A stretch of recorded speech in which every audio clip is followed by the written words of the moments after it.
Recording in progress.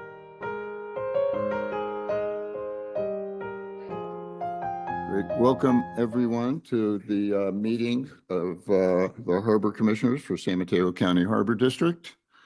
April 15th, 10 a.m. Tom, would you like to make your statement for the reasons you're not here with us? Yes. I'm appearing remotely under the Just Cause provision of the Brown Act because I'm unable to attend in person due to a caregiving need. There's no one else in the room with me at all, 18 or older. And I've got my video and my audio on. Thank you very much, sir. Okay, can we stand for a Pledge of Allegiance? Pledge allegiance to the flag of the United States of America and to the republic for which it stands, one nation, under God, indivisible, with liberty and justice for all. And feel free to move the thoughts. Adam doesn't want to sit next to me. I won't be offended. Roll call? No? President Donner? Present. Commissioner Chang Crawley? Present. Commissioner Mateusz? Present. Commissioner Slater Carter? Present. Commissioner Zemke? Present. Okay, this next part of the program is for public comment. Do we have anybody in the public who would like to make a comment? This is for items that are not on the agenda. Do we have anybody online? No hand raised. Okay, commissioner comments. Oh, whoop, Somebody just popped up. sounds good. Sherry Eagles? Go ahead, Sherry, you should be able to talk.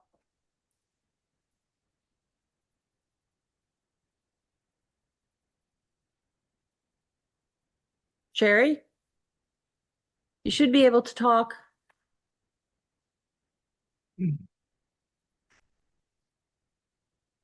Hello? Oh.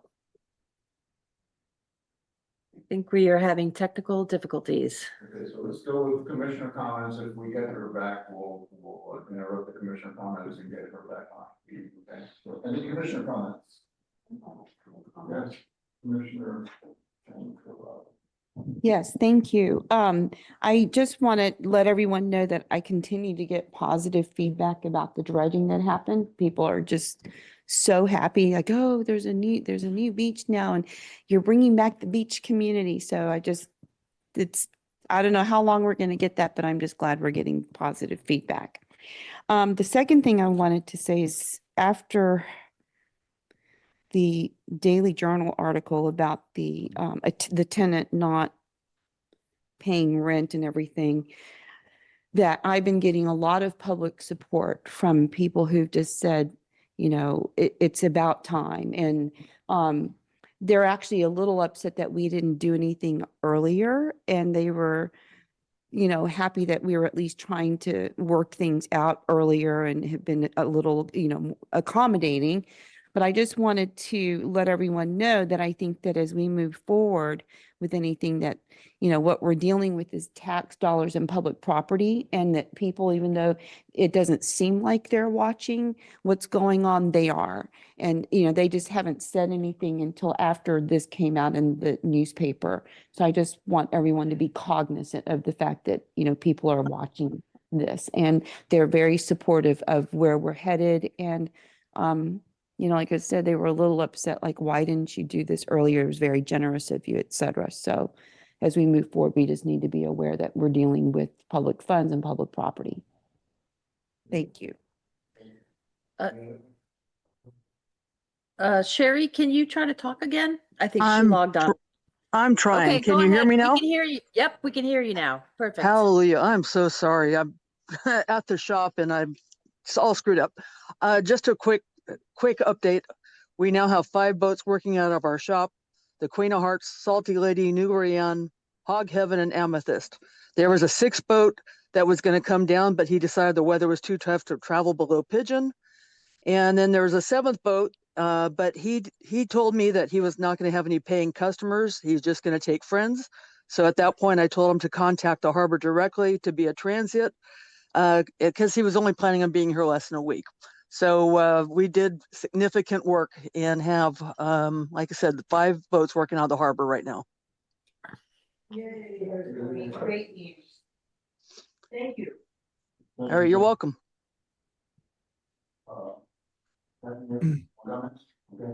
I would just like to say, we did have opening season, but I think the weather was kind of bad. So It didn't sound like for opening season that a lot of boats went out. I'm not sure if anybody wants to comment on that, Tom or Jim. How did they do this weekend, and do we know? I'll let Commissioner Matoush take it if you would like, or I can do. Yeah, I had my hand up to actually speak on that topic. So in a kind of cruel blow, we had a salmon season that opened. Due to ocean conditions, we're not finding many salmon, but we're doing great on bonita. So this El Nino is kind of wreaking havoc with the salmon fishery. And then the way the season has been set up, Pillar Point and Half Moon Bay, this area really took a blow by not getting May in our fishery. May is when the salmon are typically right off of Half Moon Bay. The boats that are in the harbor now would have been running down from San Francisco Bay to come down here. So I'm glad to see these extra boats in the harbor. I'm glad to see more people going out. It sure be nice if they were catching salmon.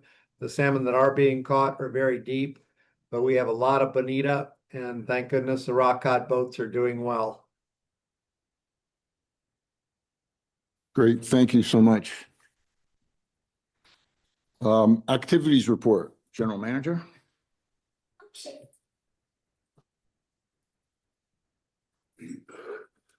My activity reports filed in the board package. Want to highlight one meeting I had this week. I had a meeting with the staff from the Coastal Commission that was involved in or have authority with our new parking project, the Pillar Point Harbor parking project, C4 parking project, the Caltrans parking requirements, the parking on the coast site itself. We also talked about the Pillar Point Harbor or Pillar Point RV Park.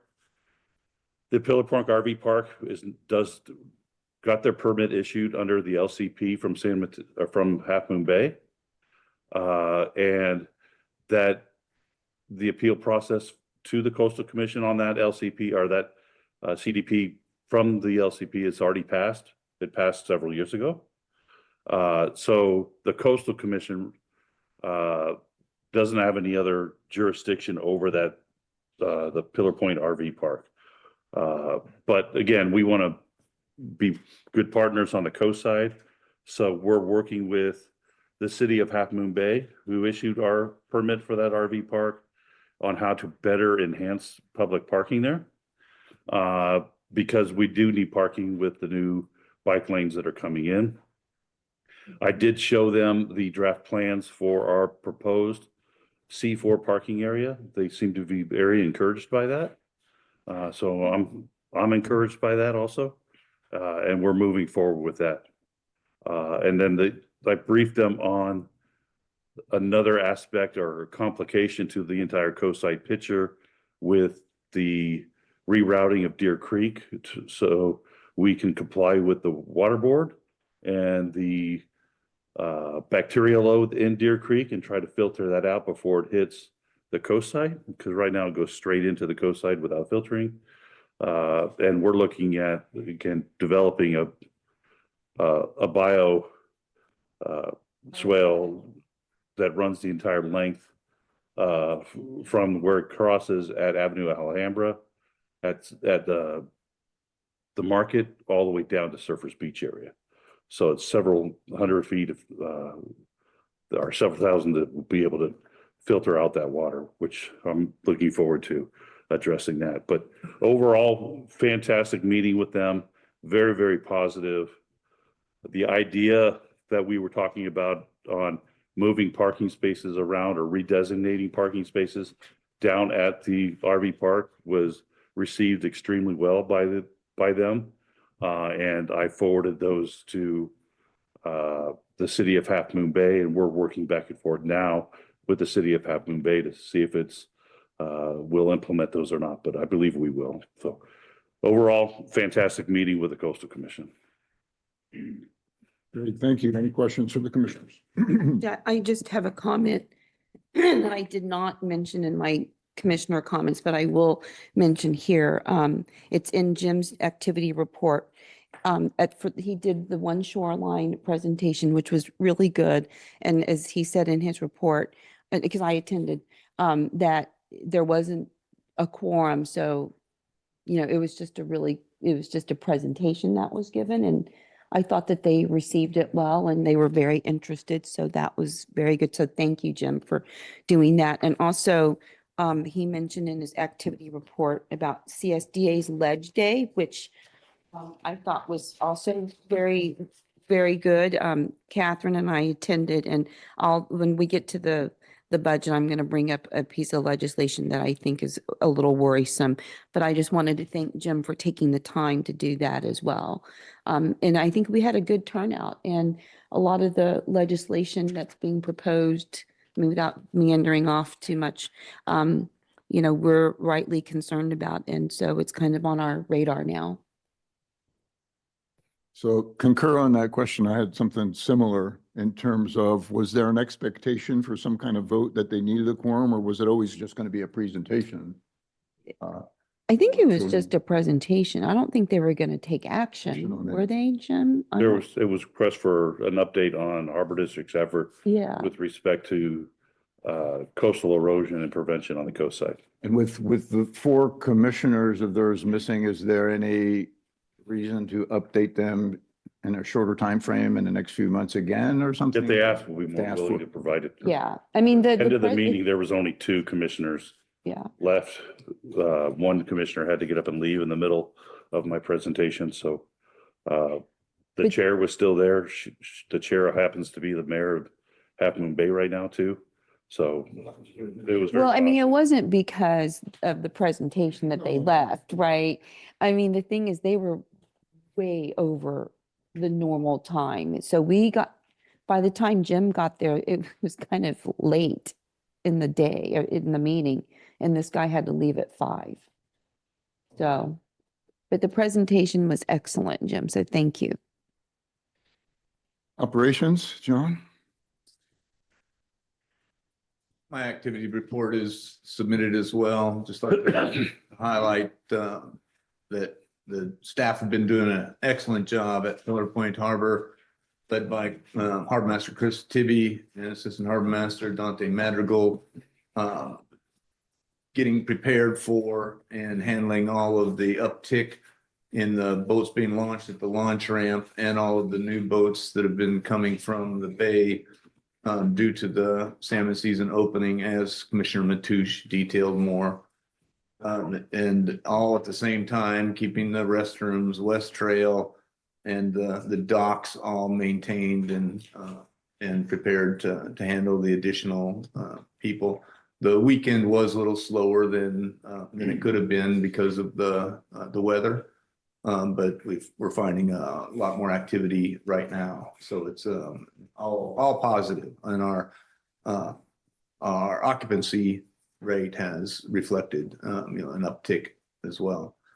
At Oyster Point, we are working very hard at continuing to accommodate our boaters in the west, docks 1 through 6. Where we've been replacing over the last few months at board direction, and the tenants are very appreciative of what the board did with regard to allowing us to replace all of the entrances to docks 1 through 6. And that project is wrapping up. We hope to be done with it by the end of May. There were some delays due to challenges with permitting, which is not unusual in today's world. But everything is going well, and the city of South San Francisco planning is helping us now a lot more than they were able to in the past. So it's all very positive, and we've Harbor Master Smith and Assistant Harbor Master Jacob Walding have been able to ensure that the boaters are accommodated as much as is possible as they're provisioning their boats, getting to and from, giving them cart rides, etc. As the walk from land to their boats have been, or to their docks have been, a little bit longer than they had prior to the project. But the contractor's also been working with us to open up the docks and such, or the new gangways in such a way that that all of the inconvenience has been minimized as much as possible. So kudos to all the staff at Oyster Point and Pillar Point, been doing a great job. Great. Any questions for our Director of Operations from the commissioners? No, everybody's good? Okay, Julie? Good Report morning, for- President Dormerant. Good morning, Commissioners. So in addition to the activity report, we're gearing up for the 2025-26 audit. Seems like we just finished last year's audit, but the interim testing is scheduled for May 19th. We are moving ahead with a mobile device monitoring system that will help manage district cell phones. So if they're lost or if they need to passwords get reset, or you need any help from our consultant, Think Connected, they'll be able to help us through whatever process that we need. And then the last thing I just wanted to mention, and as a reminder, there's a survey online at Samtrans, and the survey results will help shape the local funding plan that they'll be putting together to guide the future transit improvements. The deadline for the survey is April 30th. If you would like the link, you can email me and I'll send it out to you. But just encouraging everyone to fill out that survey. Thank you. Thank you so much. Questions? Just a reminder for me, Samtrans is goes to Oyster Point, right? Is that the? Yes, it does. So is that, I think that's the end point, or is it the beginning? Yeah, no, they did. Endpoint? What, about 2 years ago, I think they extended the 130 line. Yeah, to Which Oyster. goes from Park down Grand Avenue and then works its way out to Oyster Point. Okay, And turns around and back. okay, yeah, so the survey might be relevant to us, that's why I'm asking. So I would like the link to that. Well, it could be very relevant to those types that we have. Certainly.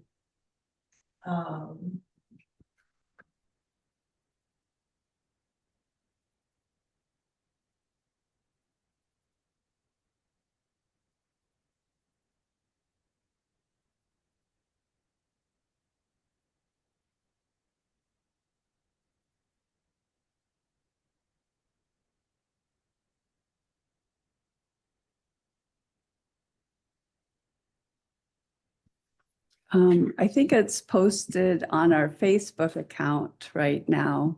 It's posted on Facebook and it's posted on Nextdoor, being shared with friends.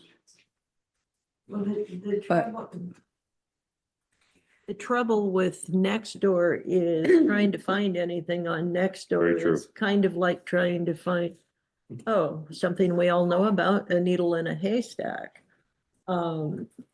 It's impossible to keep track of stuff on there. So, then I think I wouldn't, if I were looking for information about the Harbor District, I would not go to Facebook. A lot of people don't use Facebook anymore.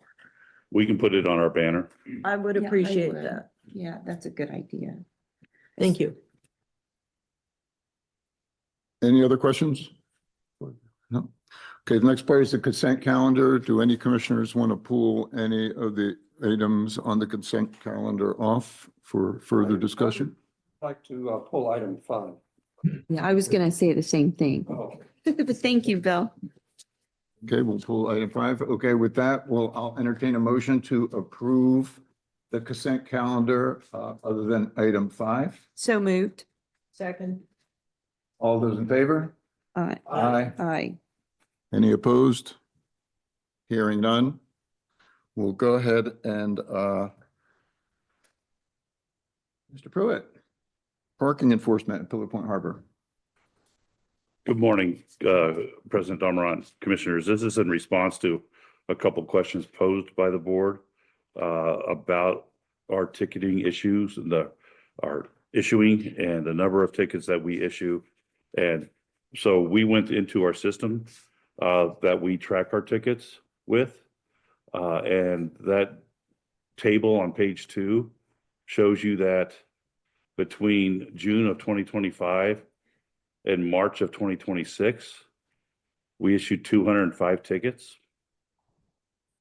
A majority of those tickets were issued in the September, October, November timeframe, which makes sense for the fishing season and the nice weather. And then it starts to trail off in the colder weather. If there's parking spaces open in the Harbor District and we don't necessarily need to move cars along, parking is enforced as operations allow. So if a deputy harbor master has time to enforce parking regulations, in addition to their normal duties of safety of the facility and the public, they may be assigned to park enforcement. But we do not enforce parking as a top priority of the harbor, mainly because we don't want to be seen as a ticket factory or discourage people from coming to the coast by giving them tickets. We do issue hundreds and hundreds of warnings to everybody. And a ticket's really a last resort before we to enforce parking. The parking regulations were last updated in 2021. They do need to be updated again to really reflect all the different parking requirements that we have at the harbor, to include the ADA spaces, the different loading zones, the different passenger zones, enforcement, and we're working on that right now to bring back to the board as a ordinance change. Hopefully we can get, I can get it all done by May, but if not, it'll be June. Any questions from the commissioner? Oh, the reason, I was just curious, you know, I agree with the approach. This is really not our top priority.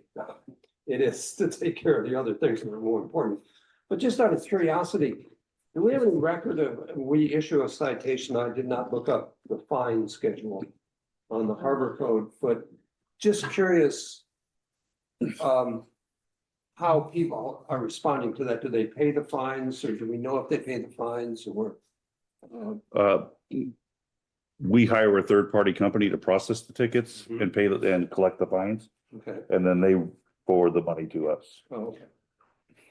Do we have any idea of how responsive is? I didn't look at the response rate of the tickets. Again, it's not a moneymaker for us, Right, okay. so I didn't. I mean. Just curious.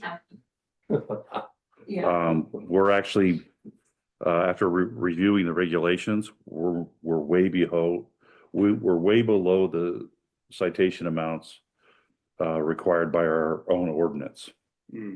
And I think our own ordinance is a little high and unrealistic. So that'll be all part of coming back to the board, getting approval on the bail schedule and the fines and penalties we issue for parking and other infractions in the harbor. Great. Thanks for the report. Jim, I just want to thank you for putting together the report. And I mean, I think it's always good to know that, especially when, you know, people are not unhappy, or people are not happy with how we enforce parking. I think this shows it. And it also shows that we may not have a parking problem at the, you know, where people can't get parking unless there's an event or something. So thank you for doing this and just showing that, you know, we are cognizant of what's going on in our parking lot. So. I'll make a motion if we're done. I'll make a, oh, go on. Okay, I was gonna make a motion to approve that. Okay, you know, signage has always been coming up as a topic of discussion. Jim, are we reevaluating any signage for parking? We are. Working with others as part of It's this? part of the report that you'll be seeing. Okay, great. Appreciate that. Thank you. And this is just informational only, so no motion or anything's required. No motion required, Oh. Virginia, but I'll second your no motion. And I'll vote aye on the I'm no going motion. Okay, discussion, item G. First one up is John, Surfers Beach information update. Yes, we've got, as Commissioner, Raleigh mentioned earlier, we did, as the board's aware, at board direction, we did, conduct a dredge episode, in our East Harbor, moving sand away from the launch ramp, making certain that the launch ramp does not continue to be, shoaled in and inoperable. And moving that sand for beneficial reuse to Surfers Beach. Part of that project, original, or a very unique project, the first time that anybody's been allowed to deposit dredge material into the National Marine Sanctuary. Really a pilot project. Part of that project requires us to do 5 years of monitoring. We've got our consultant that led the project, design engineering, and we oversaw a lot of construction as well. Brad Dammit is here to give us an update on the monitor. Brad, are you on? I'm on. Can you hear me? Yep. You don't have to yell. Bad habit of mine. I'm sorry. Right. Anyway, good morning to the commissioners and staff and members of the public who are viewing this. I've been asked to give a brief post-construction update on the status of the Surfers Beach project, and I want to mention a few things for this update. First of all, is that I'd like to kind of give a recap of the construction process, a very brief one, and talk about what is happening right now as far as collection of data for the monitoring phase, and then share some kind of subjective observations from myself, our monitoring team, and members of the public that we've been hearing. And I'd like to mention that as this data that's being collected does get analyzed and processed, we will have more quantitative rather than qualitative data to share with you. But for today, we don't have that yet. The first of the reports to the agencies is going to be due the end of September of this year. So everything is still underway and being processed. So as far as the project goes, and another quick thing I'd like to mention is that I prepared a post-construction report that has all the details of the construction process, the dates, the quantities, the environmental compliance. It has attachments of as-built plans, virtually all the information throughout the construction process is in this report. And this report will be posted to the Surfers Beach website later this week. So I just wanted to alert you to that for more details. And I'm sorry, I'm not even sharing my screen yet. Give me 1 sec. Okay.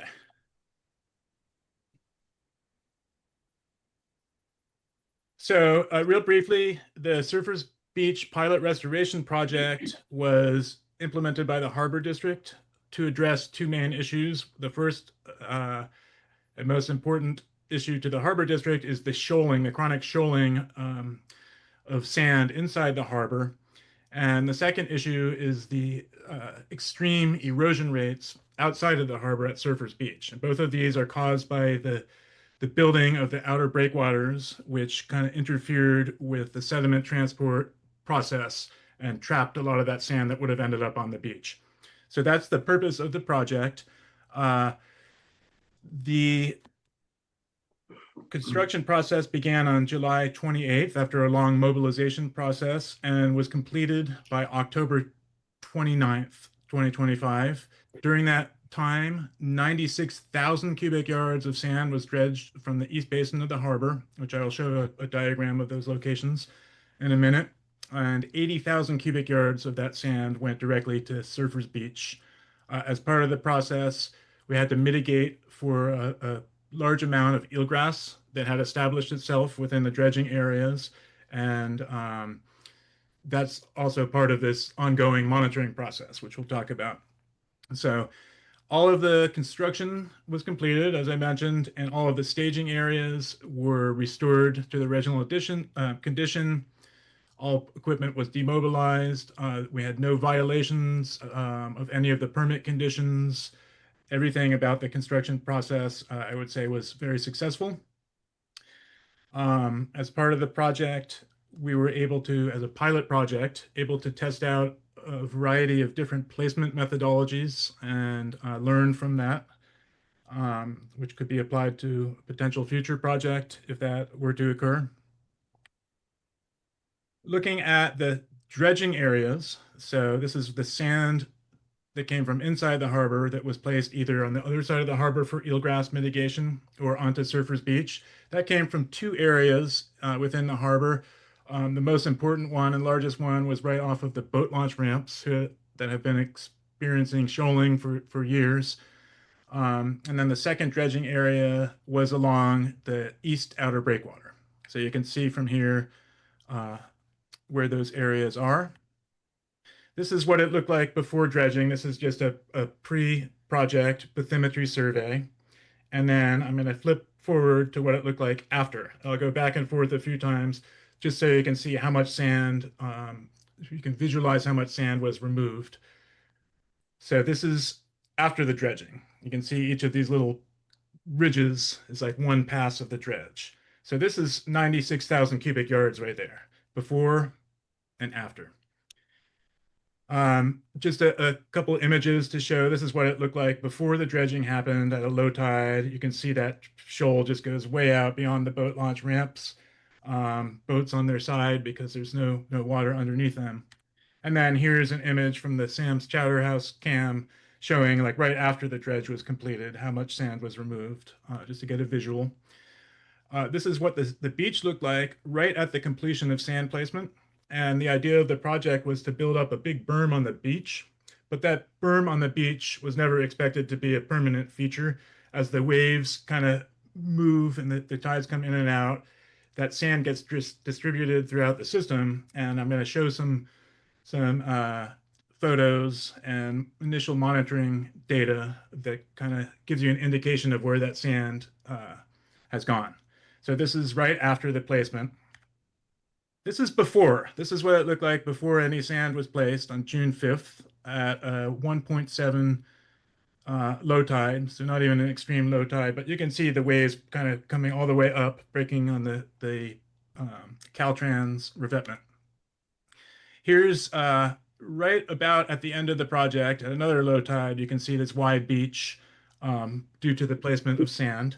I'm going to just kind of flip through a few of these screenshots that I took from the Harbor District's beach cam that's facing down on here because they're a consistent angle and it kind of shows the progression over time. But keep in mind, this isn't all the same tide. It's different tide levels, but this is just kind of a indication of, you can see the wide beach and everything. So here's November 4th. You can see at another low tide that sand the beach is still very wide and the sand remains on the beach. Another portion of the project, which I mentioned, was the eelgrass mitigation. And just this part of the project, which was required by permits, I would like to point out that that was a major portion of the actual construction process and the expense of the project, is that in order to do this, we had to mitigate for the eelgrass that was to be damaged in the dredging process. So just another quick before and after. This little patch of area where you see the green and the blue. The blue is deep, the green is the shallow area. This was before, and the idea was we pumped sand over there to build up the seafloor so we could transplant eelgrass into that higher bathymetry, and then it could spread and grow. So this is before, this is after. So the shoal, we kind of pushed out that shoal of sand out to be able to plant it in. So before and after.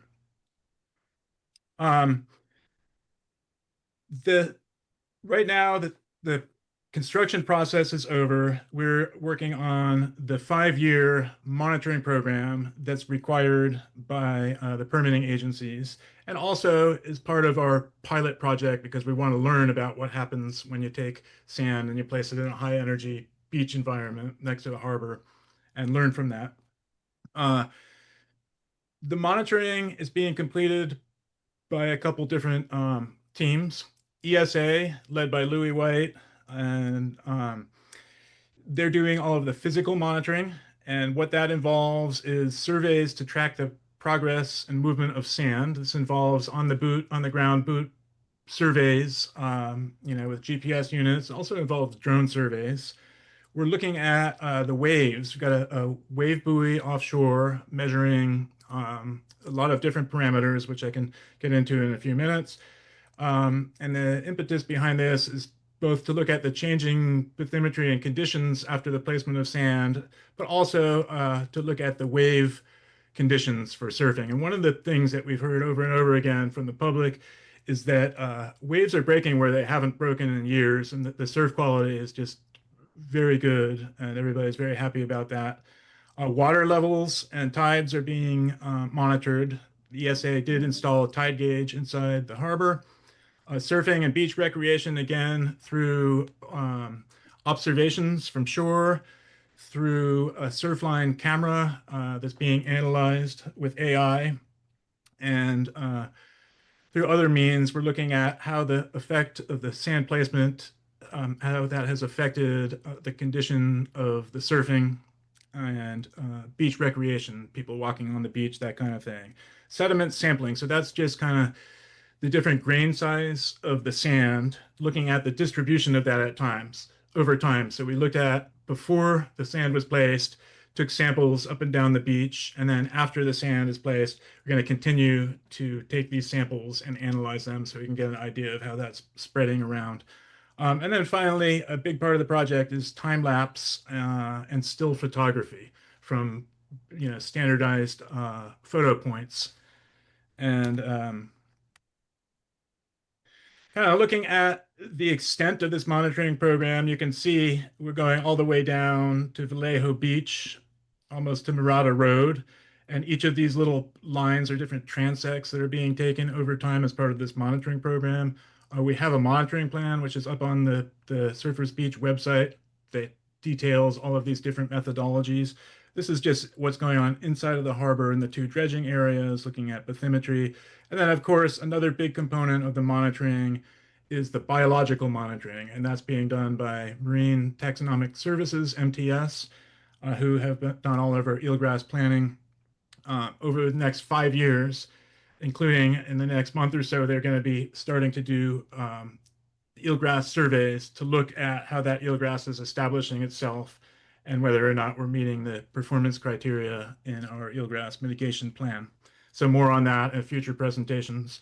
The data has not been collected because the eelgrass season, growing season, just began. Repeat photography, that's another one that's required by our permits. And you can see this is just an example.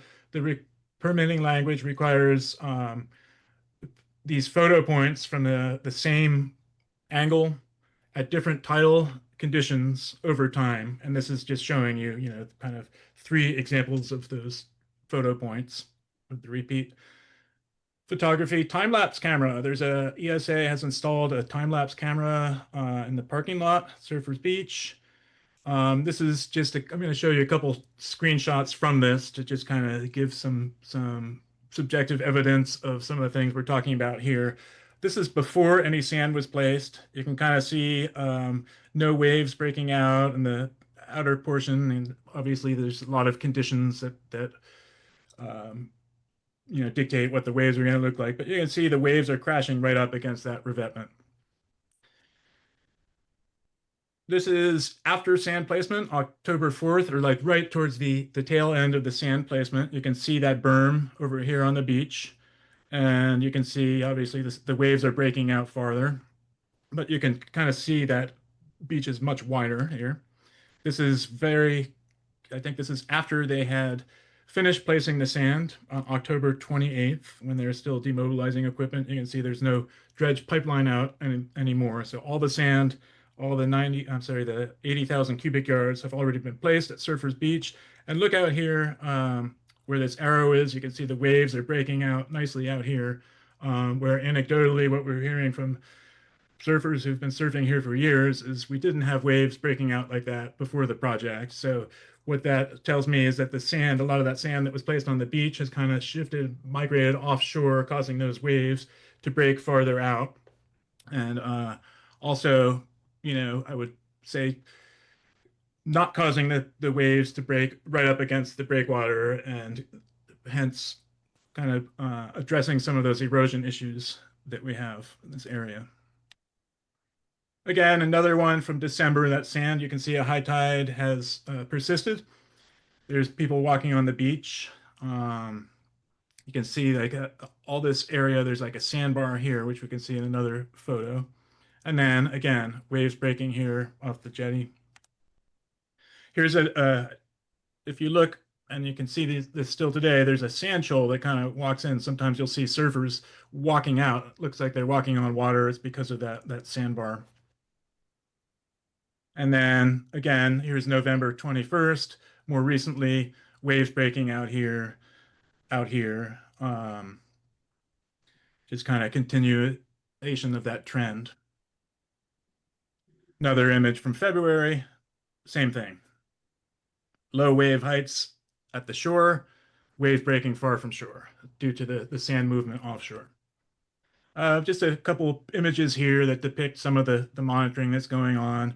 We've got the drone surveys, getting the beach topography at low tide. And here's a sediment sample. You can see the different grain sizes that are apparent within this one scoop of sand with these like coarse grained material here, finer grained sand. And then here's one of the on the ground beach surveys with the RTK unit collecting that low tide topography and then bathymetry data, kind of a little bit offshore. So all of this is being collected, is being analyzed. I don't have any results to share with you yet, but we will once we have our first monitoring report. This just shows, this is wave measurements for the wave buoy. The data that's being collected out there are significant wave height, wave period, wave direction, wind speed, and direction. Additionally, from the Surfline camera service that ESA is subscribing to, we're also looking at many different parameters of the wave conditions, number of surfers out there, length of ride, all kinds of different data points being collected as part of that process. Here's just a nice drone photo from a survey in November 6th, showing like nice wide beaches and coastal scenery. A couple more images here just so you can kind of see the beach conditions. Here's another image just so you can see what's kind of being analyzed. This is pre-construction survey on June 16th, 2025, and then November 6th, 2025. Another one from February. So you can see these nice wide beaches. Another thing that ESA is using as part of the data analysis for the monitoring program is satellite imagery over time. So they subscribe to a service that's giving them regular updates, so you can see, from space what it looks like.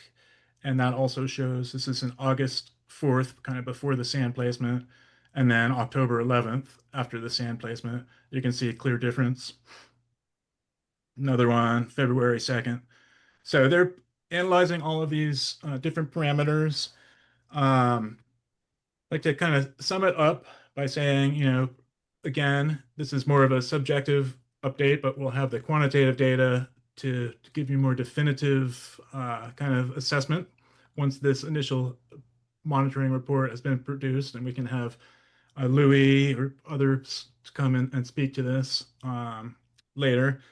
But a couple things. I would say that the project was a definite success for a number of reasons. We demonstrated the feasibility of a small scale beneficial reuse project of dredged material at a high energy coastal site.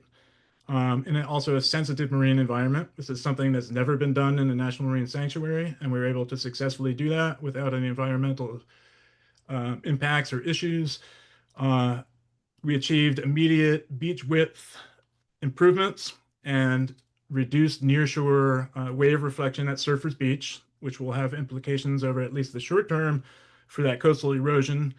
And one thing that we cannot underestimate is the critical harbor dredging benefits from this project. Again, 96,000 cubic yards of sand removed from the boat launch ramp and east outer breakwater.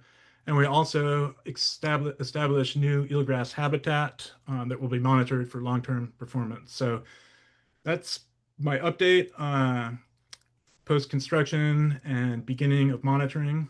And if anybody has any questions, I'd be happy to address them. Thank you.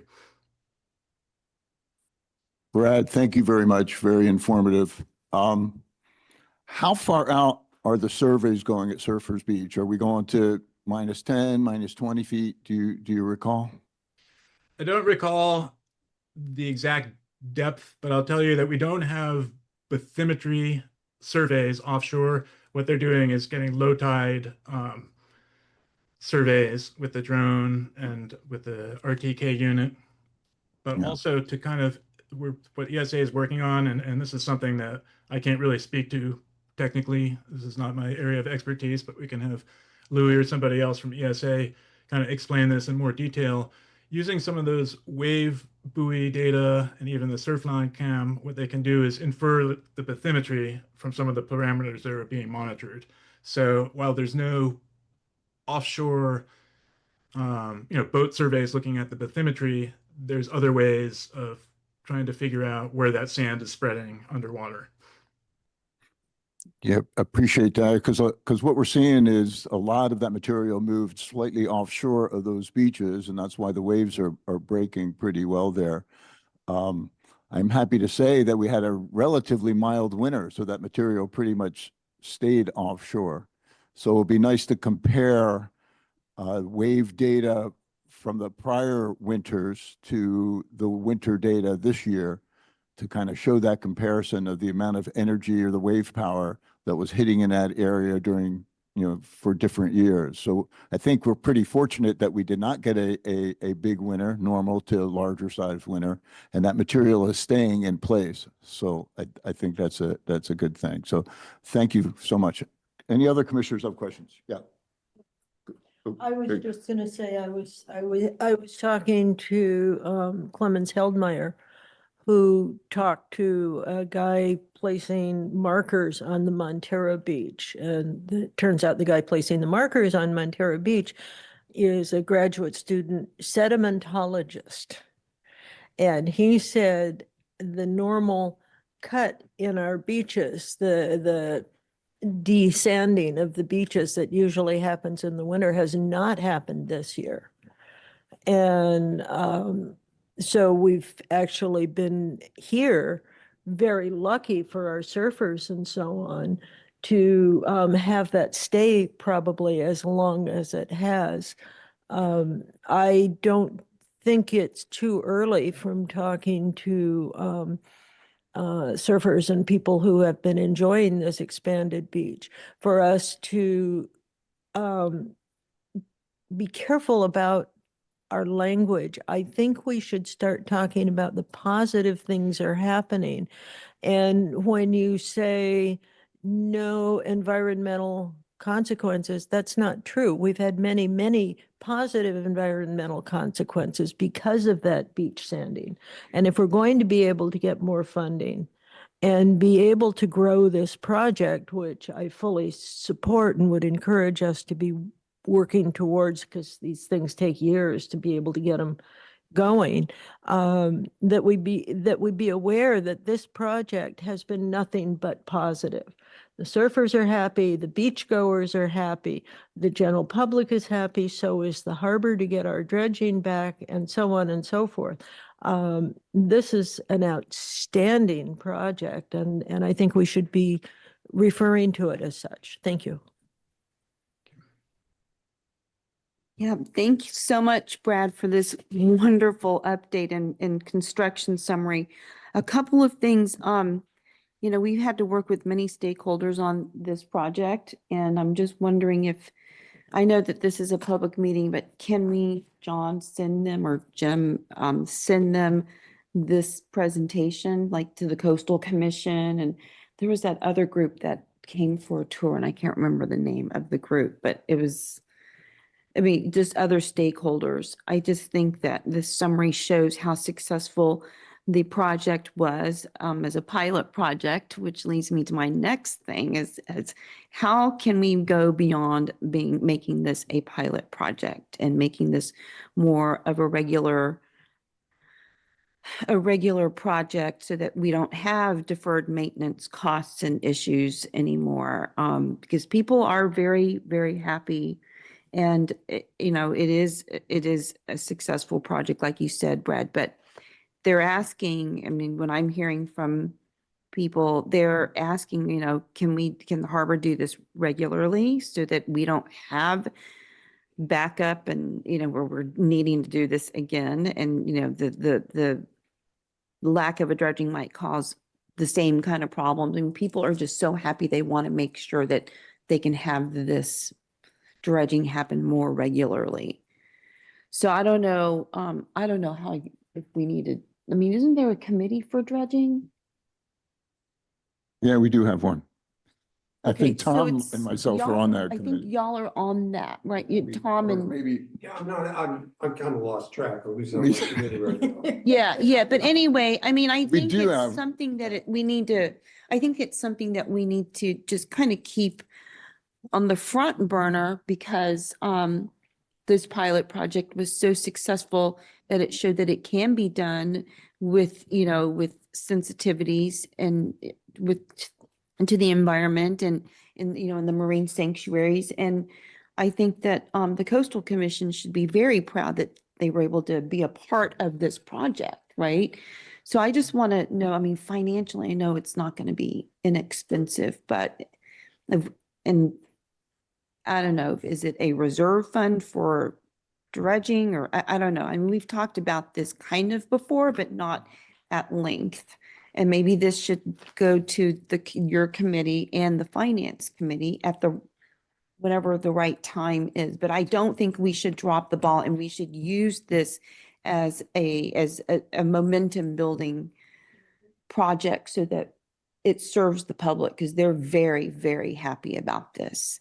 So Let me just say that. Thank you. That all throughout the project, at board direction, we have been giving monthly updates. Yes. And we'll continue, as Brad suggested now, as we get more of the monitoring data in, Yeah. come back to the board and the public to give updates on the monitoring as well. But that is exactly what we have been doing as far as passing on to all agencies that are interested. Information, we will pass on this PowerPoint as well, because it was filled with kind of a more. This is the updated summary. Yeah. Exactly. This is the results that they probably should see. And we have been forwarding all of our updates in the past. And we will continue as we do also continue to update the public and the board with the monitoring as we go forward.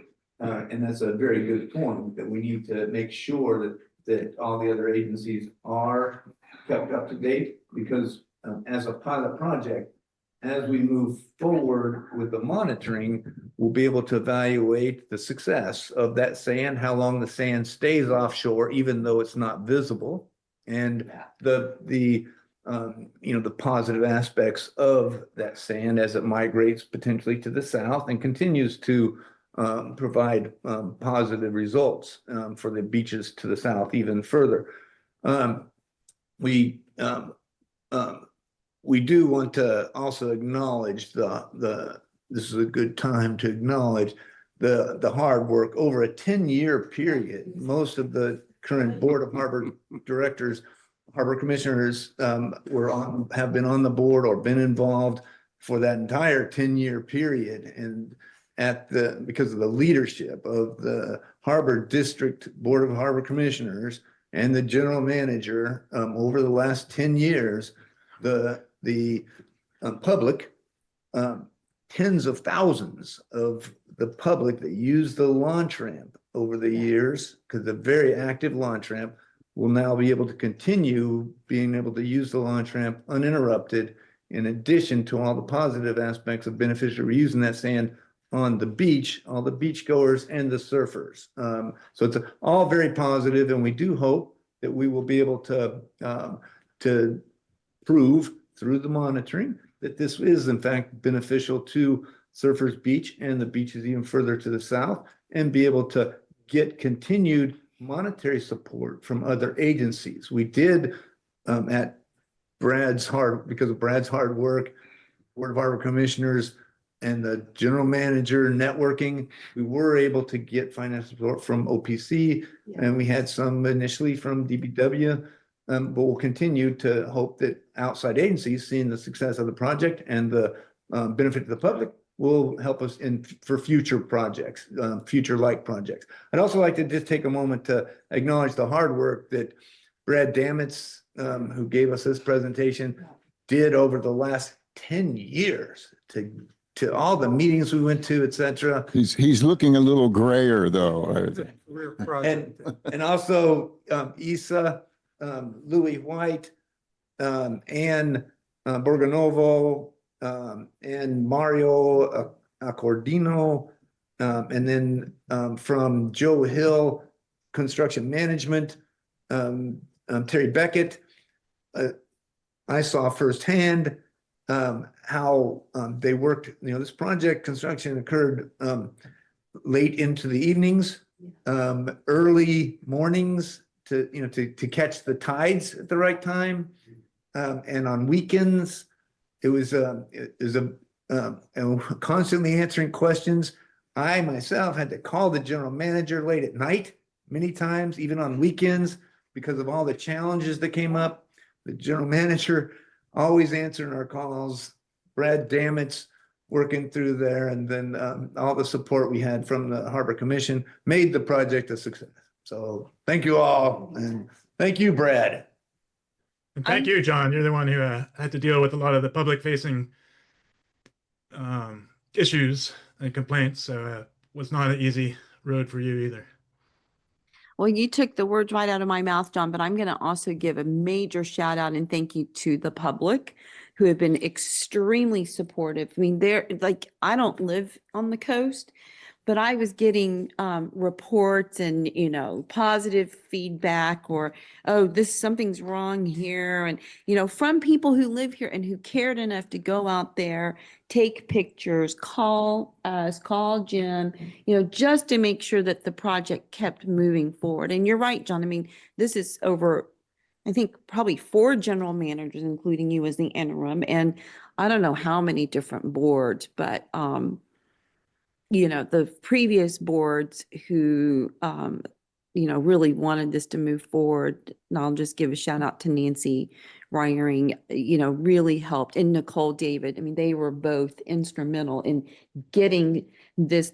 Well, first of all, Nicole getting the project off the ground, really advocating for it. And then Nancy also pushing it forward during a time when, we had some issues with our governance. And so I just want to thank them as well, but mainly the public and our staff. I mean, Tom knows this has been actually probably more than 10 years because I got on the board in 2015 and this project was happening even like right before I got on. So I would say 10 to 15 years, but it was a huge group effort from staff, the board, but mainly the co-siders and the public who just cared about this and really helped carry this through with positive momentum. So just a huge thank you. And Brad, there's no way we could have done this without you, right? I mean, you've gone through all the ups and downs, including dealing with us as a harbor board, right?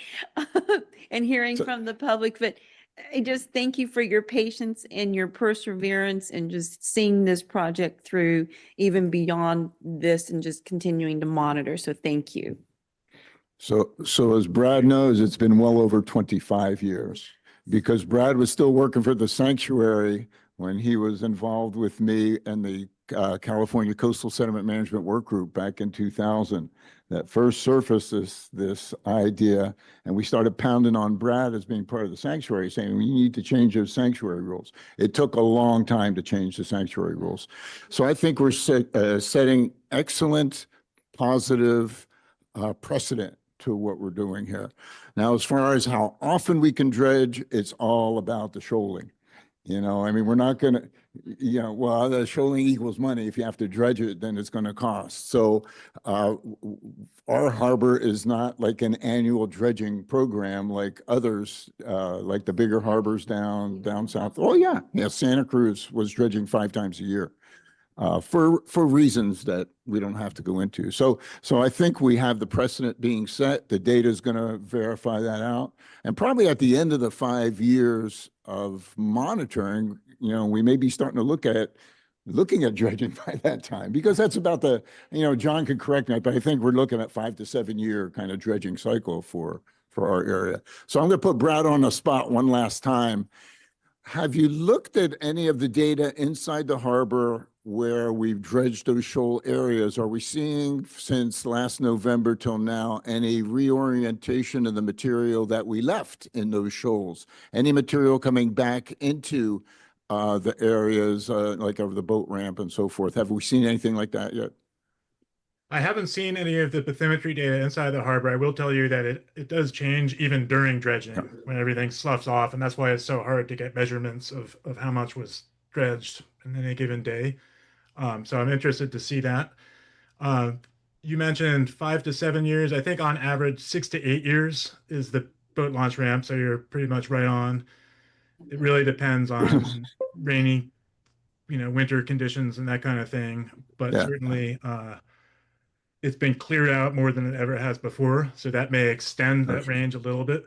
But the nice thing about this long, involved process that everybody's talking about that we went through is that we don't have to repeat that if we want to do a project like this in the future. We've got a CDP from the Coastal Commission that will allow for future episodes of the same dredging. We've got everything figured out with the sanctuary. So I think if there were to be another dredge in the future, it could be done much quicker as far as the planning process, much more efficiently. We have other options to look at on how to place the sand. So, just putting a positive spin on the potential to place sand in the future along with boat launch dredging.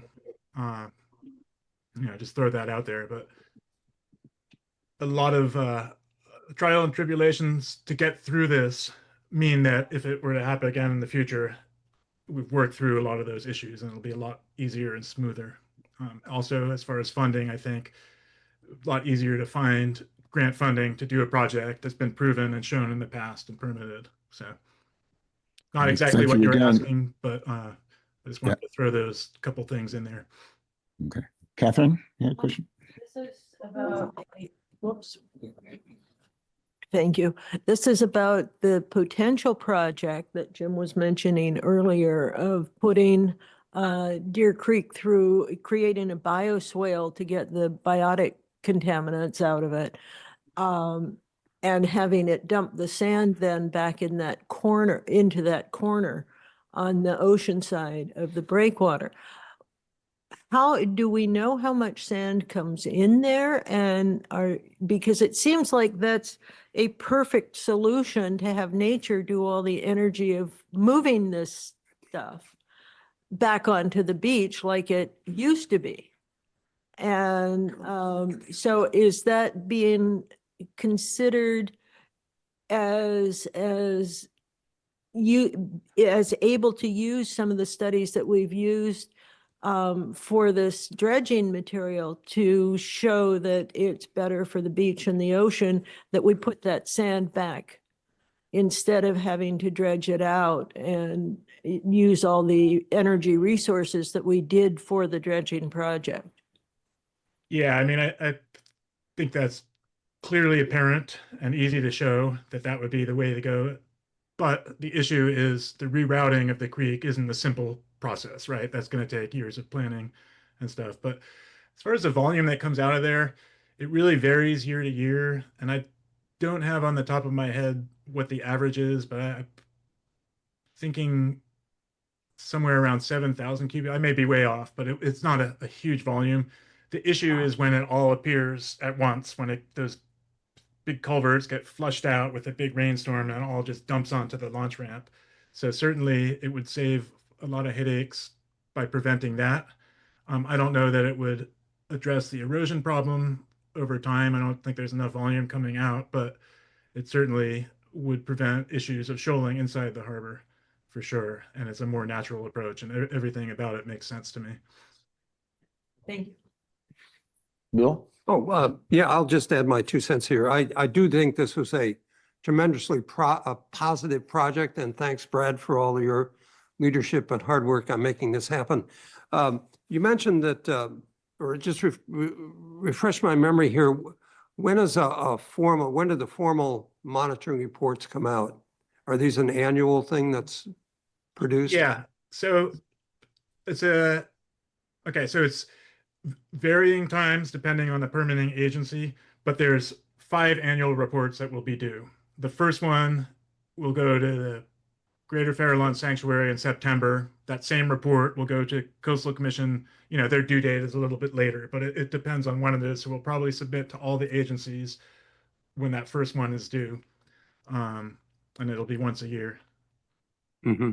Okay. It also, Thanks. everybody has slightly different requirements for, Yeah. you know, what to monitor for. So I think we're going to produce one consolidated report for everything. Just part of the joys of dealing with multiple agencies. Yeah. Thanks for your work on this, Brad. Thank you, Bill. Yeah, thanks again, Brad. Any further questions from any commissioners? Okay, we spent a lot of time on this topic, but I think we can all be proud of how well it turned out and all the work. And so it was important to hear all this stuff. So again, thank you for participating today. The next item, John, again, first flush. The resource.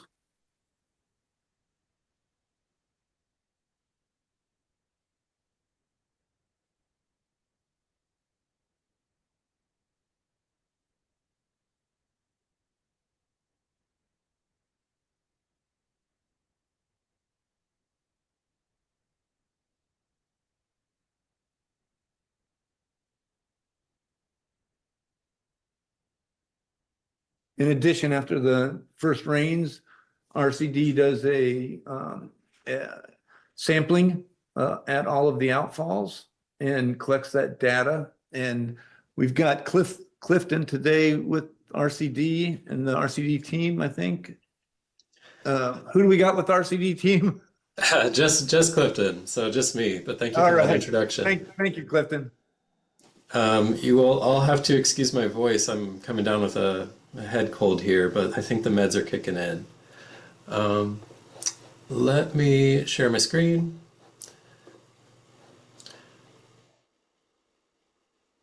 All right, I'll share that. All right, can you all see that?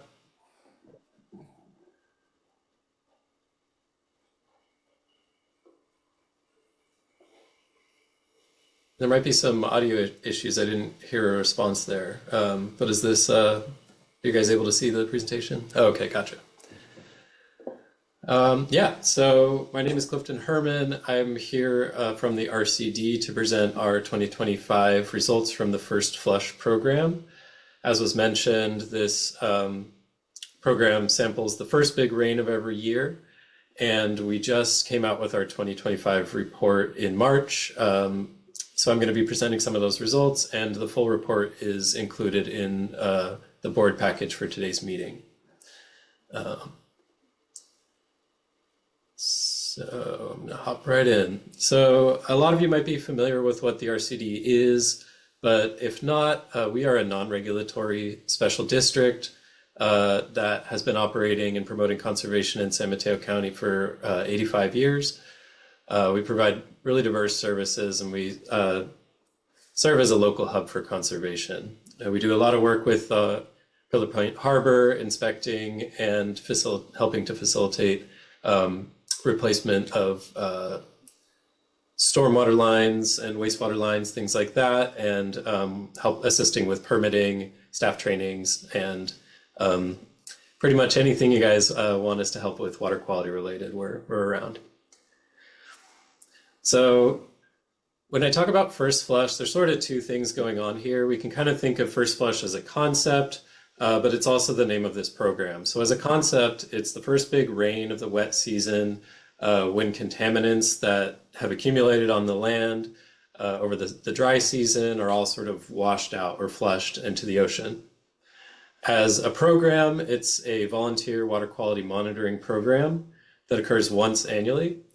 And it's good to kind of keep in mind as we go through these results that since this is a long period of time of dry weather where everything is washing out, we typically think of this as sort of the worst case scenario for water quality for the year.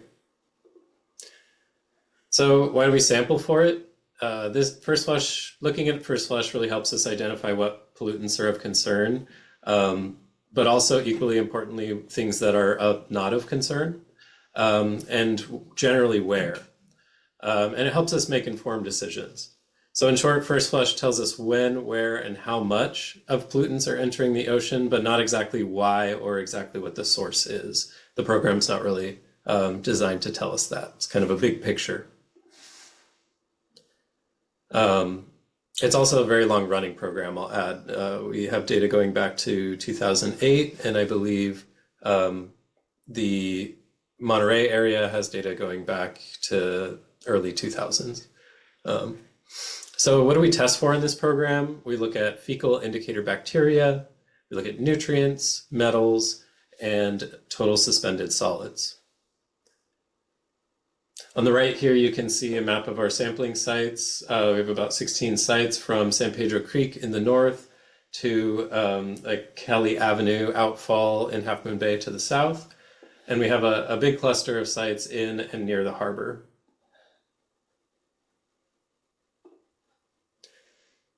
So why, when it comes to the water quality work that we do, the RCD is really interested in and centered around either human health or ecological health. So those are kind of the two categories that we tend to focus on.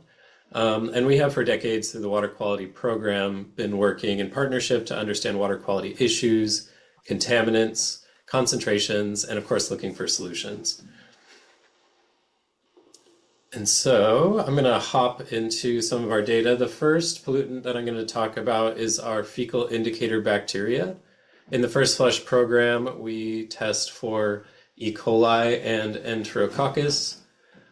These come from the feces of warm-blooded animals, so poop of humans, pets, wildlife, and everything in between. The effects, so I have here none directly. It's sort of an interesting thing, but these strains of bacteria that we test for are sort of akin to actually your sort of beneficial gut bacteria. What we do know is that those bacteria are in poop. And so we sort of use that as a proxy, and we look at the concentration of those bacteria for, you know, as an indicator of potential presence of other pathogens that can make people sick. So that's, you know, things like salmonella, for example. But there's many different pathogens that are out there, so that's why we use this sort of proxy approach. Another thing with indicator bacteria is that indicator bacteria concentrations and risk are not necessarily one-to-one. So when we see a high concentration of bacteria, it indicates that it's possible there might be other pathogens there, but that's not always the case. So it's an imperfect science. So this is our first set of figures. This is for our E. coli bacteria results. You're going to see all of my data figures are structured in this same way. Bottom left, you have the 2025 data, and then top right, you have program history data going back to 2009.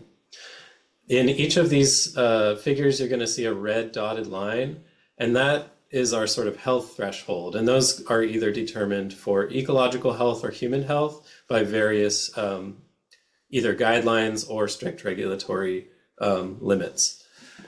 But in this case, it's a human health concern. Bacteria is more of a human health concern than ecological.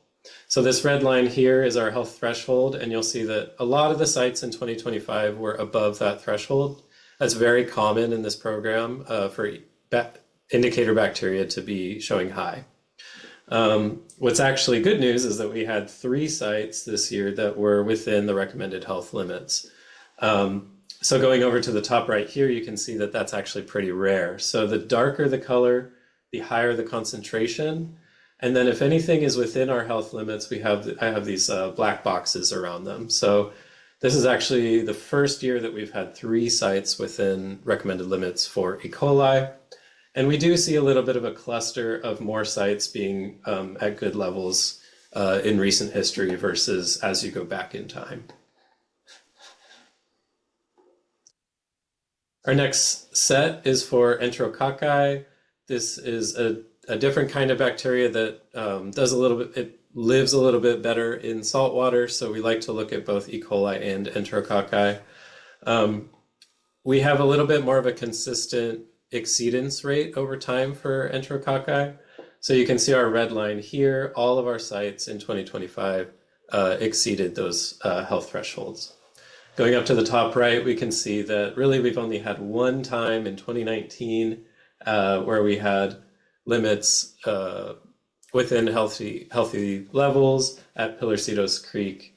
But again, it's good to keep in mind that this is sort of our worst case scenario because it's just everything's getting washed out for the first time in the wet season. I think it is notable that we can see in 2025 here in this figure, I'll add that, you do see a lot of lighter colors than we do in previous years. For example, compared to 2023, we had much higher concentrations all around. So the next pollutant that I'm going to talk about is total suspended solids. This is essentially sediment in the water. Potential sources include construction, erosion, either natural or human-caused, agricultural runoff, fires, things like that. The effects can affect the visibility in the water column, which affects behavior of fish and other animals, and then aquatic organism respiration. So things that, for example, filter feed or, breathe with gills. It can be a little harder when there's a lot of sediment. So in 2025, we only had one site exceed our recommended health thresholds. Oh, and I'll add that this is a concern for ecosystem health, not human health. And it was the Surfers South outfall. You can see that as we go back in time, it is very uncommon to have these kinds of spikes.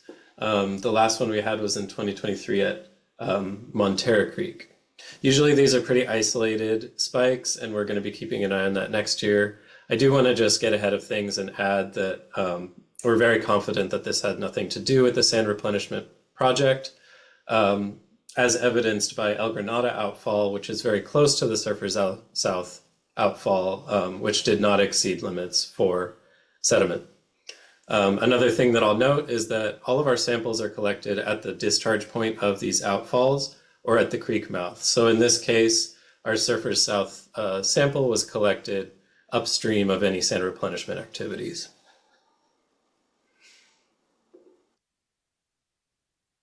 Our next group of pollutants are the metals. So in the First Flush program, we test for copper, zinc, and lead. These can come from many different potential sources, including gutters, roofs, brake pads, industrial waste, paint, fires, things like that.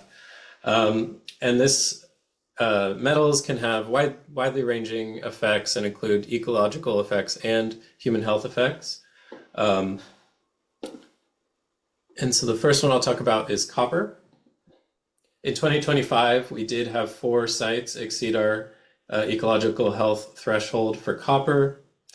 That includes the West Point Ditch and Vassar Outfall. Those are sort of 2 sites that drain to the outer harbor on the western side. The Surfers South outfall and lower down in our further south at Frenchman's Creek. Something that I'll note with metals is that total suspended solids generally mean that there are more sediments being carried in the water. And so oftentimes when we see these occasional spikes in suspended sediments, we'll see sort of corresponding spikes in other pollutants that we measure. So, in this case, we can probably guess, looking especially back in time, at Surfer South, this is that row here. Usually it is within our recommended limits, and in 2025 it was not for copper. And so we can kind of infer from that it has to do with a correlation with this suspended sediment for that day. On the other side of that coin, we have our West Point Ditch and Vassar outfall sites. You can see that they pretty consistently exceed recommended limits, except for a couple times at West Point over the last 15 years. So, that's kind of two different situations where, in one case it's pretty uncommon, and then in other cases we can kind of identify something as more of a persistent input situation. Next analyte is lead. We're happy to say that none of our sites exceeded health thresholds or limits for lead. And it is just, you can see in the top right here, very rare that we do see exceedances for lead. In 2023, we did have 3 sites that showed high concentrations. And then there's only been 4 occurrences of lead exceedance in this program's history. Our last metal is zinc. We had 2 occurrences of high concentrations of zinc in 2025. That is our West Point Ditch site. Like I was mentioning earlier, this is a site that we do see consistent inputs of metals. And then our Surfer South outfall, which again, going back in time, you'll see that it is not very common for us to see high zinc at this site, but we did in 2025. So I'm guessing that's, again, associated with those sediments. The last group of pollutants that we're going to talk about are nutrients. I want to be clear that when I talk about nutrients as a pollutant, we're talking about nutrients that are in excess, or those that don't get taken up by the plants that people are growing.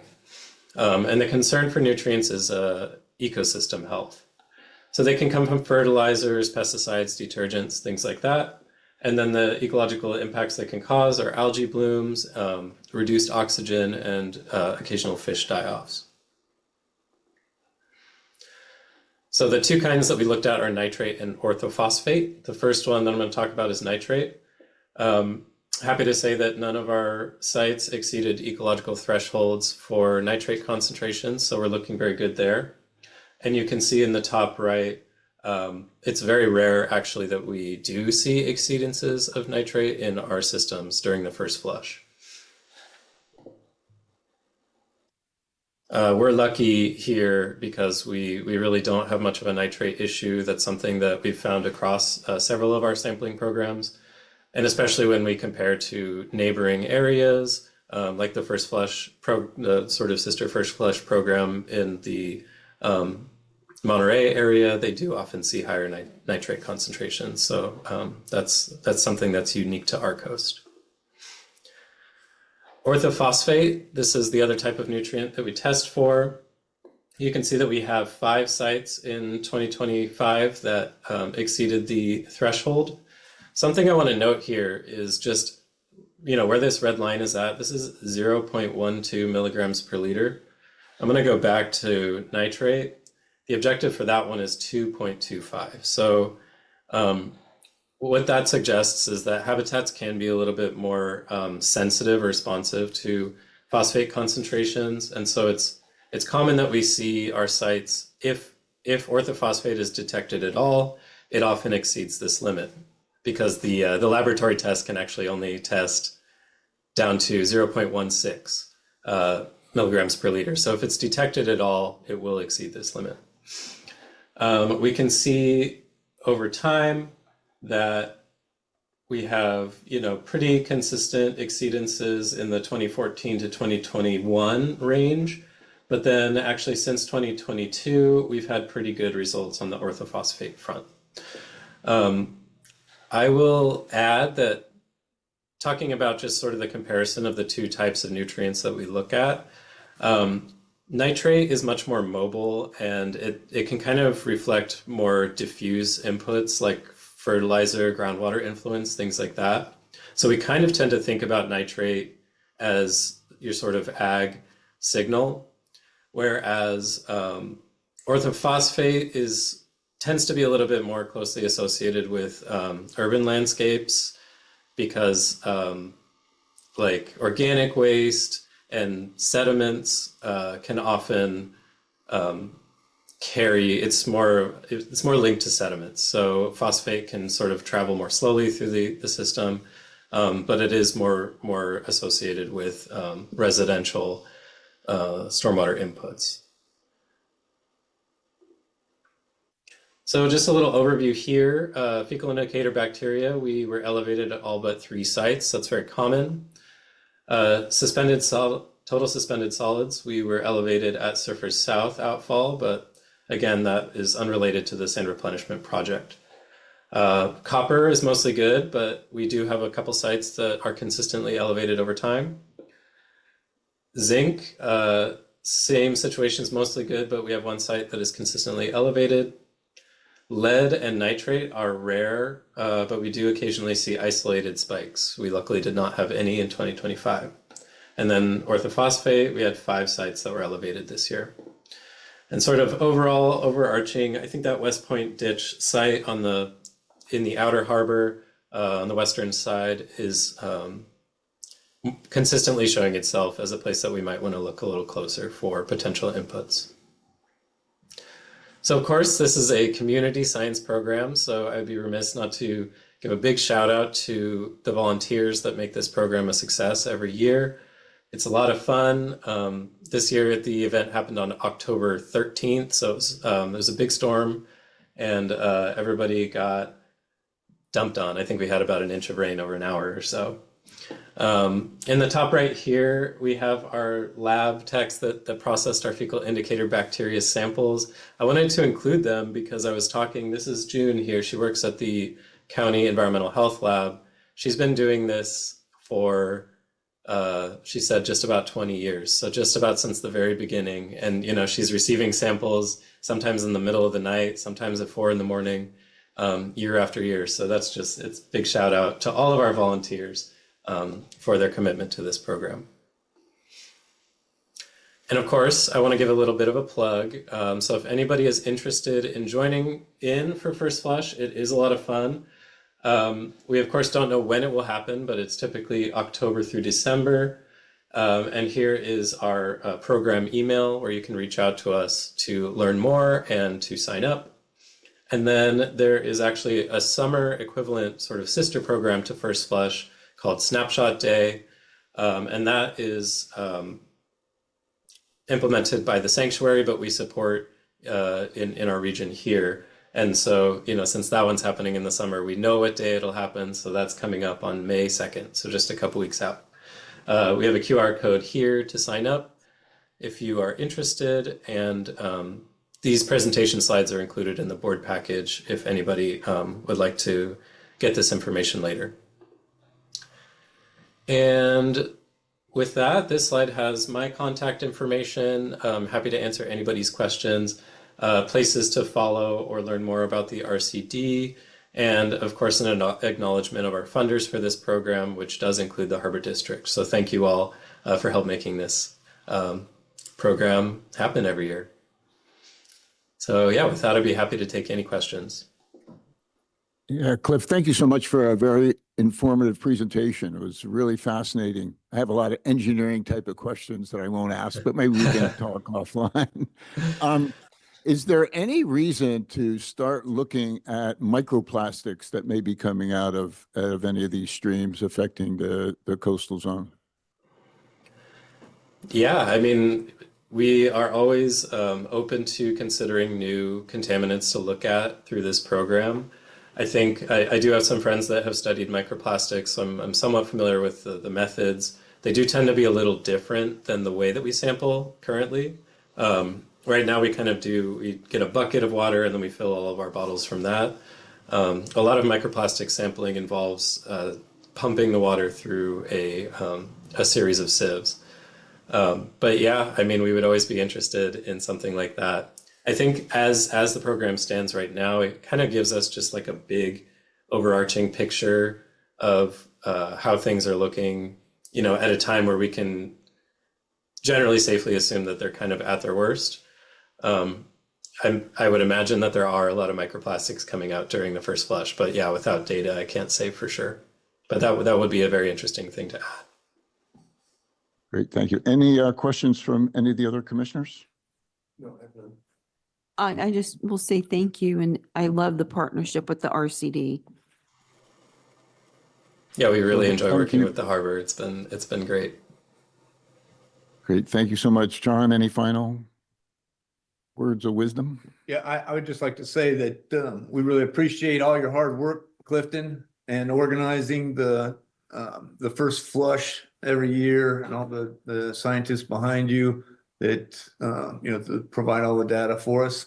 And we also would like to acknowledge the fact that our Board of Harbor Commissioners and our General Manager are the ones that push this forward, our relationship with RCD, to demonstrate through all of their inspections of all of our pipes and the inspections that they also do that weren't really covered in this presentation because it focused only on the first flush. But RCD also, at our request, our support of RCD, they also do testing in our harbor, and also they test the waters in our harbor, and also work to educate the public and all of the animal owners, horses, cattle, etc., about the challenges that maybe can be avoided, and the homeless population that sometimes are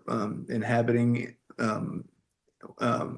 areas, natural areas, all of the waste caused by dogs, cats, and deer, raccoons, etc. All of this wash in the first rains. They accumulate all during the summer months, and then during the first rains, all of that washes down into our waters, within our harbor and just there at Surfers Beach as well, where at all these outfalls, this data for the first flush is collected. So like Clifton said, some people may think from this that, that these contaminants that are collected, might come from within our harbor or from the construction that took place for our Surfers Beach Dredge project. However, that it's just not accurate because all of this data is actually collected at the outfalls, so upstream really of our waters. But it's very important, obviously, because all these contaminants are going into our waters. So it's all of the education that RCD does is also very important, and I'd like to say that I'm sure the community all appreciates all the support that our Board of Harbor Commissioners has given to RCD, and we hope to continue our relationship. Thank you, Clifton. Yeah, thank you for that. I hope you all have a good one.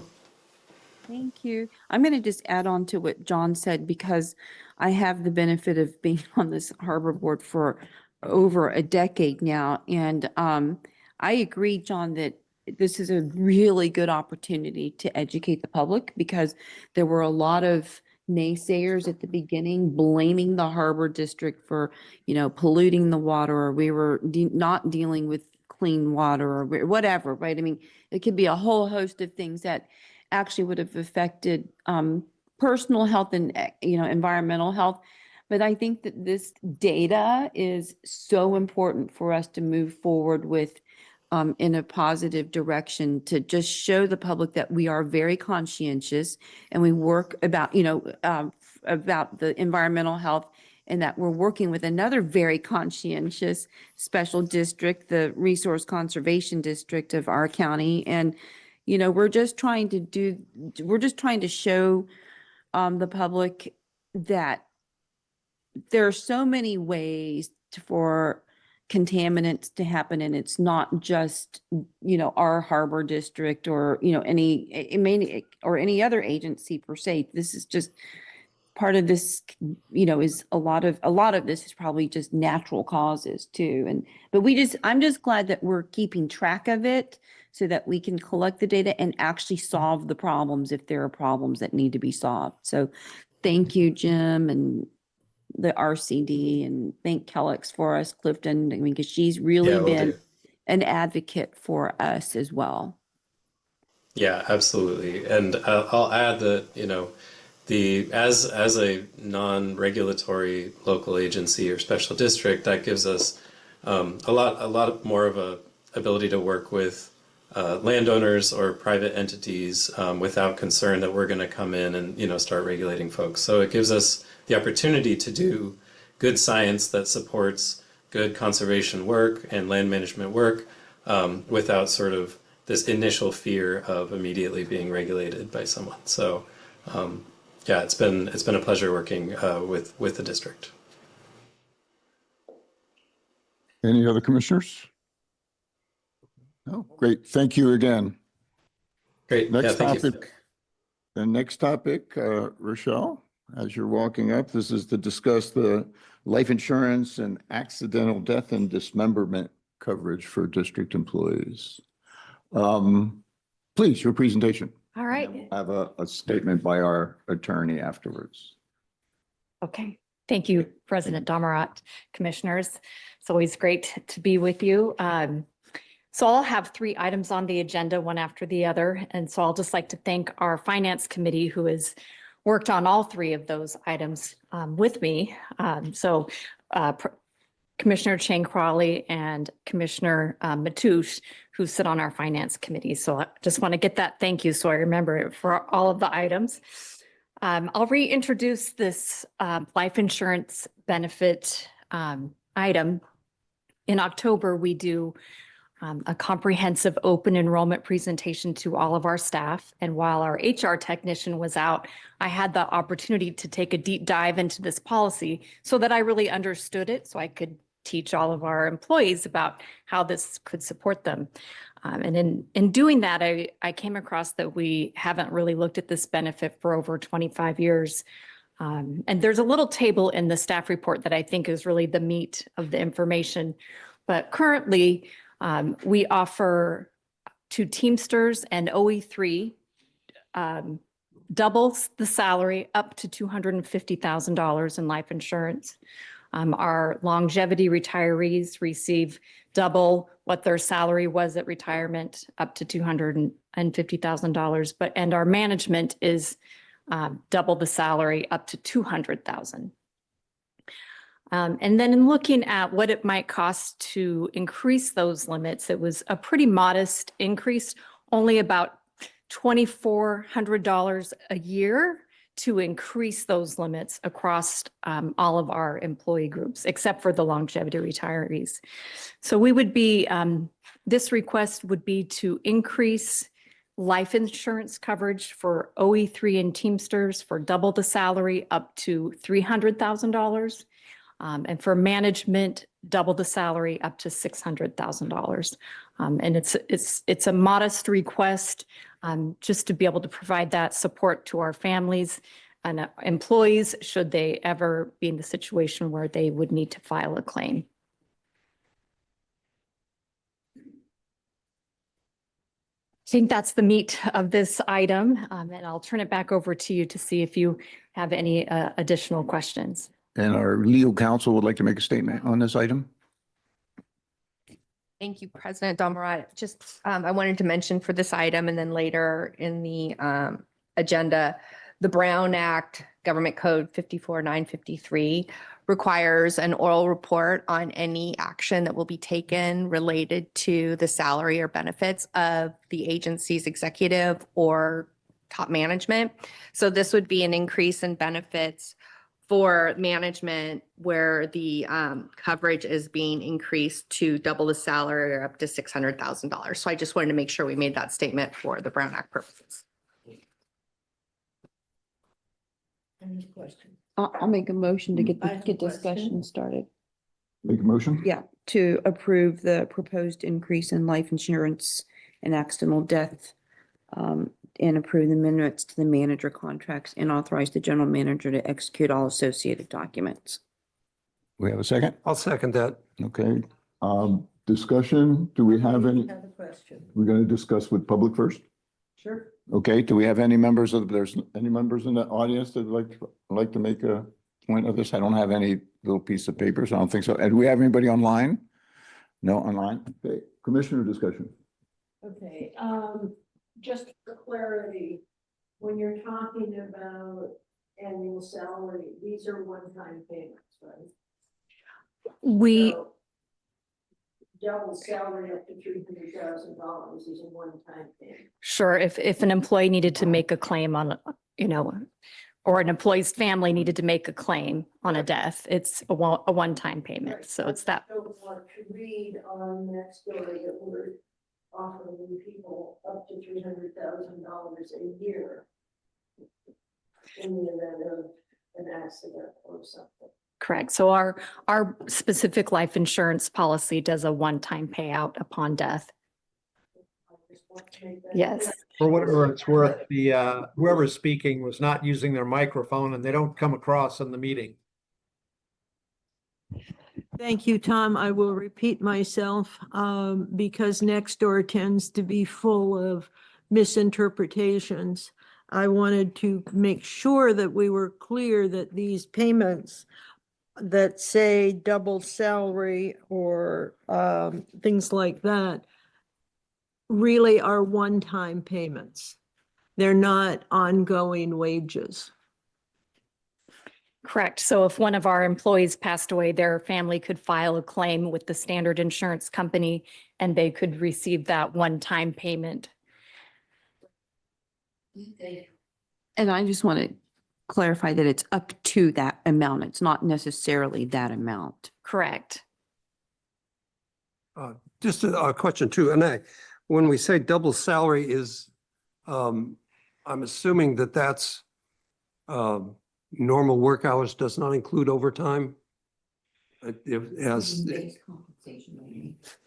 Right, I mean, they're normal 40-hour compensation, not any overtime Correct. or benefits, right? Yes, it's just base salary. So if we look, let's say we have an OE3 employee that earns $100,000 a year.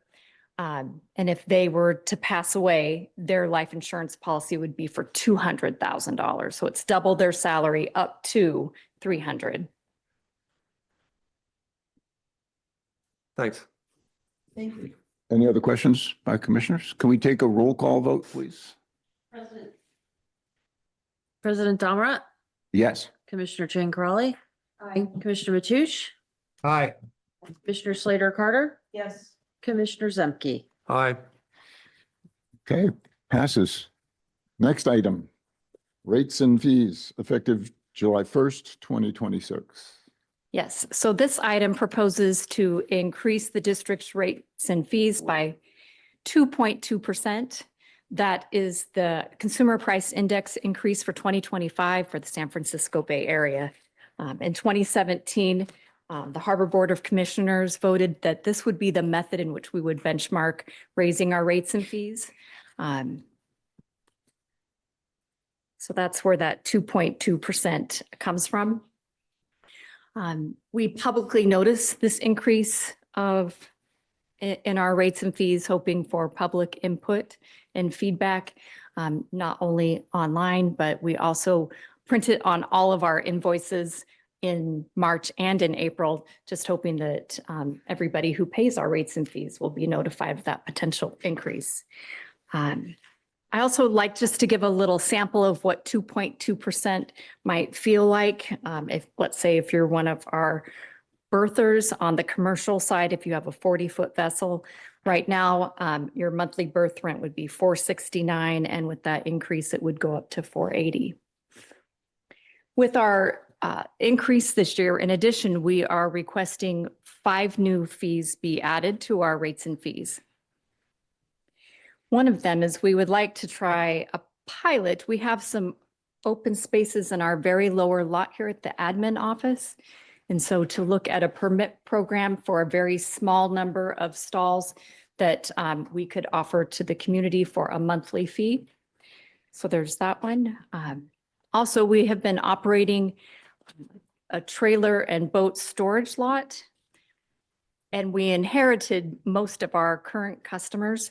We do have a couple folks on the waiting list, and currently we have not been collecting a security deposit with those tenants that we inherited with that purchase. So we need to include a security deposit for our trailer storage lot.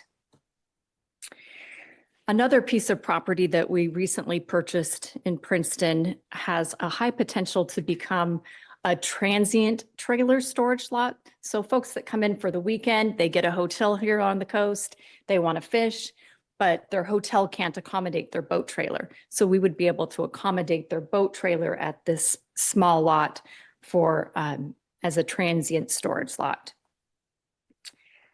Let's see. And then the last two fees really came out of a request from our operations team to help them manage our facilities.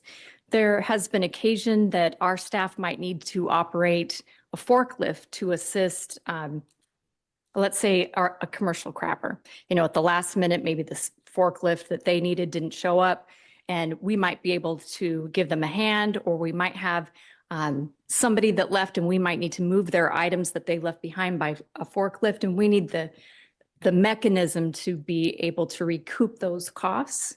And again, the forklift is operated by our staff. We're not renting out our forklift to the public, but if we need to use our forklift, and we need to be able to recoup those costs.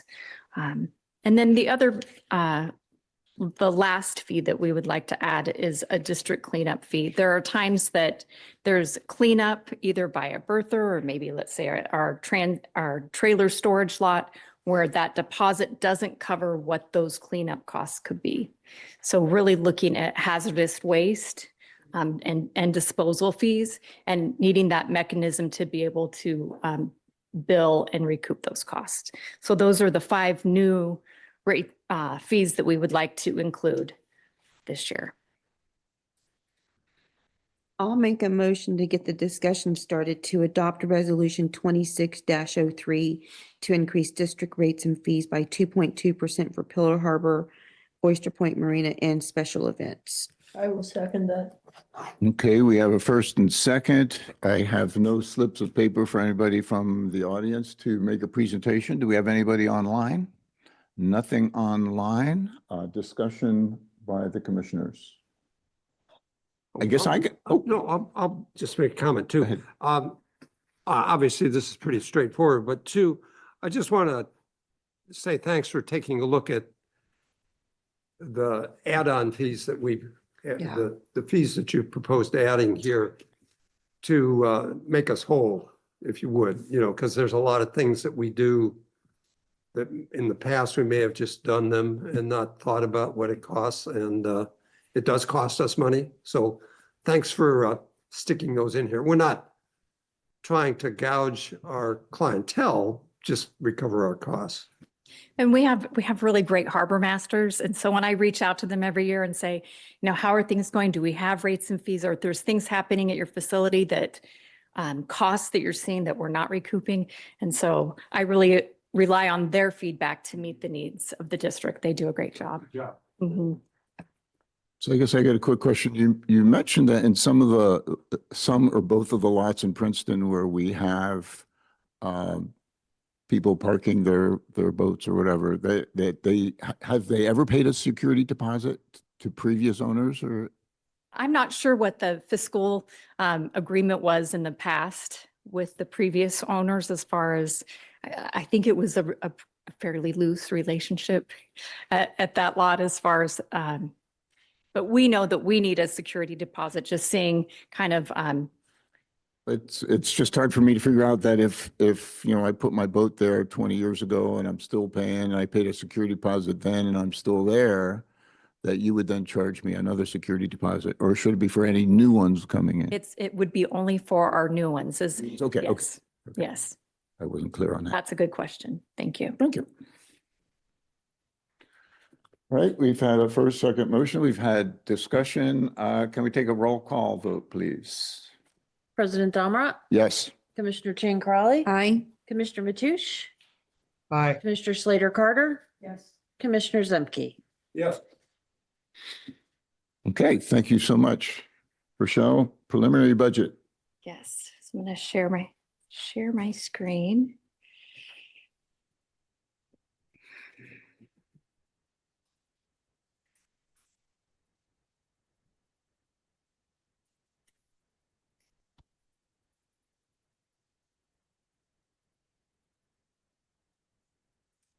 So I have prepared a presentation today to lead us through our 26-27 preliminary budget. It's very simplified. You have a very detailed staff report that's available to you and to the public to look at. But I'm also going to lead us through the simplified version of introducing the budget. And I like to have this tool, to address some of, because it is a very complex process. To start us off, I'm going to do the fun part, which is we use a product out of a company called ClearGov, and it is a digital budget book. And anybody can access this budget book. And if you don't like looking at it digitally, you can convert it to a PDF and print it out. I don't recommend it. I think this digital version works the very best.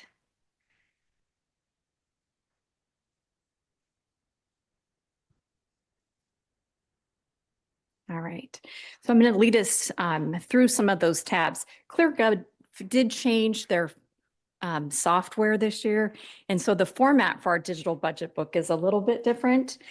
We used to have the menu was across the top, and now it's over here on the left side. It's broken up into different categories. We have the introduction and transmittal letter, our location.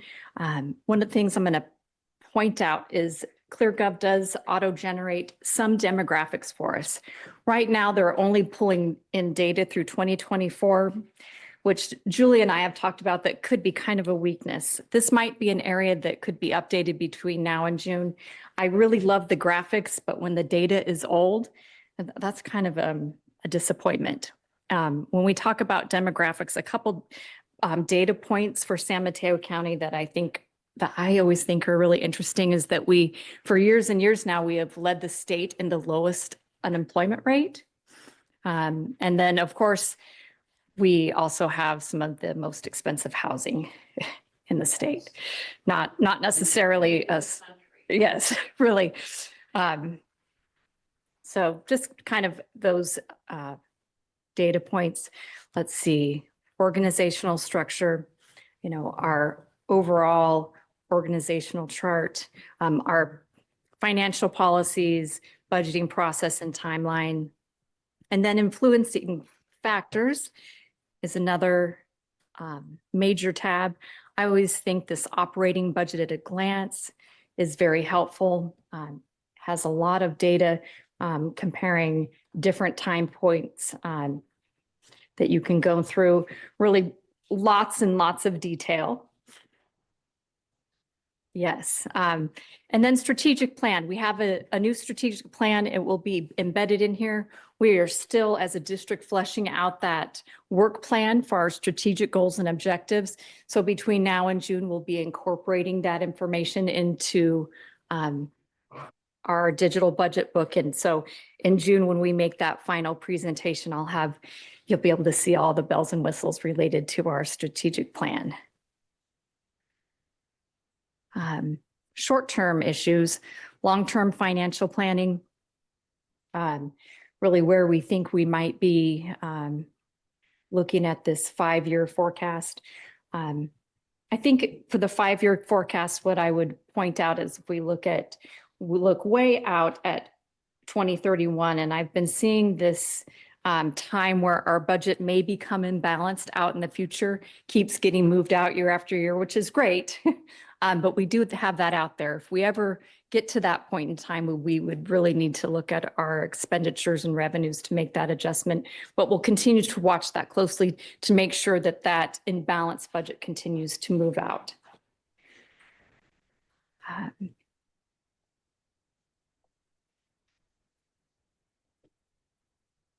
This product does a really nice job, again, with graphics and visuals. So being able to look at prior year's information. I think it's a great tool for the public to be able to, if you want to really take that deep dive and look at our budget and look at the history. And we have lots of these great financial tables looking at where all of our revenue sources come from. And then all the different types of expenditures that we have and what historically and what we're projecting we will be spending. We also have that information broken down by department, so you can click into each of our 3 departments, admin, Pillar Point Harbor, and Oyster Point Marina, to look at those same revenues and expenditures by each location. And then I think one of my other favorite parts is looking at the feature to pull in information regarding specific projects for our capital improvement plan. You can click on a specific location, Pillar Point Harbor. We're looking at, I think one of our next projects would be looking at our project that we're partnering with the U.S. Army Corps of Engineers on, and that's the Princeton Shoreline Project. So if you want to read more about that, all of those projects also have a narrative to be able to break those down. And an important piece too is our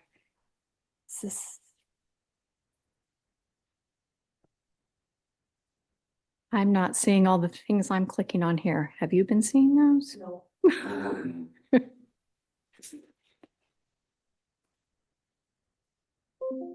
I'm going to stop share and reshare it just in case that helps.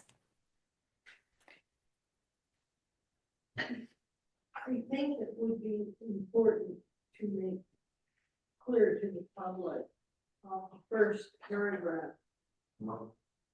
Oops, I'm sorry. To make clear to the public, thank you, Tom. That there is a note, as long, while we're waiting on technical things, that the county of San Mateo says there is a property tax. Says there is a property tax dispute between the county assessor and Genentech, and that the settlement will result in a reduction of the property tax received by the district in the amount of $59,133.23. This may become even bigger as other tech companies contest the way the county of San Mateo has been assessing projects or I'm sorry, properties. And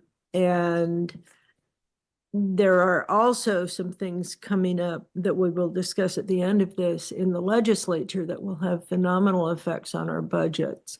So I look forward to that discussion, but at the front, this is one that needs to be recognized by the public, is that what's our money is only given to us by the grace of the higher ups and our ratepayers. I'm gonna add to that really quickly about the Genentech thing, because I know I flagged that for y'all. Yes.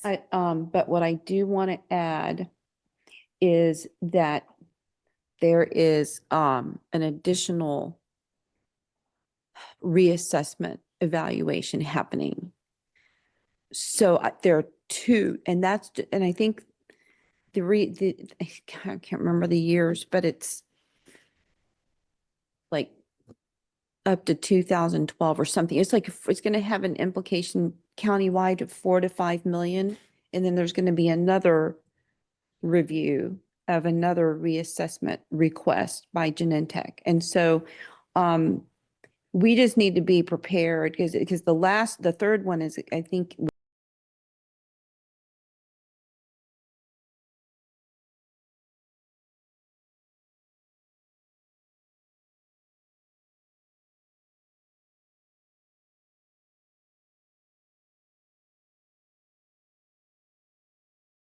but I think it's important to know that this is just one company and that there are others in the pipeline that might be asking for reassessments. Yes. And so I don't know how we want to prepare for that.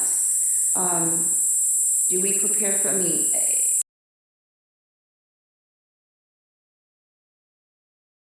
because the first reassessment decrease has been going on for since about 2000. And then I think there was an appeal around 2012, 2013, somewhere in, and I don't have the exact years, but it was around that time. But between that time and now, I don't think we've gotten any kind of communication that this should, I thought that the settlements were kind of done like 13 years ago, even 10 years ago, but apparently not. So I don't know if we want to be more proactive or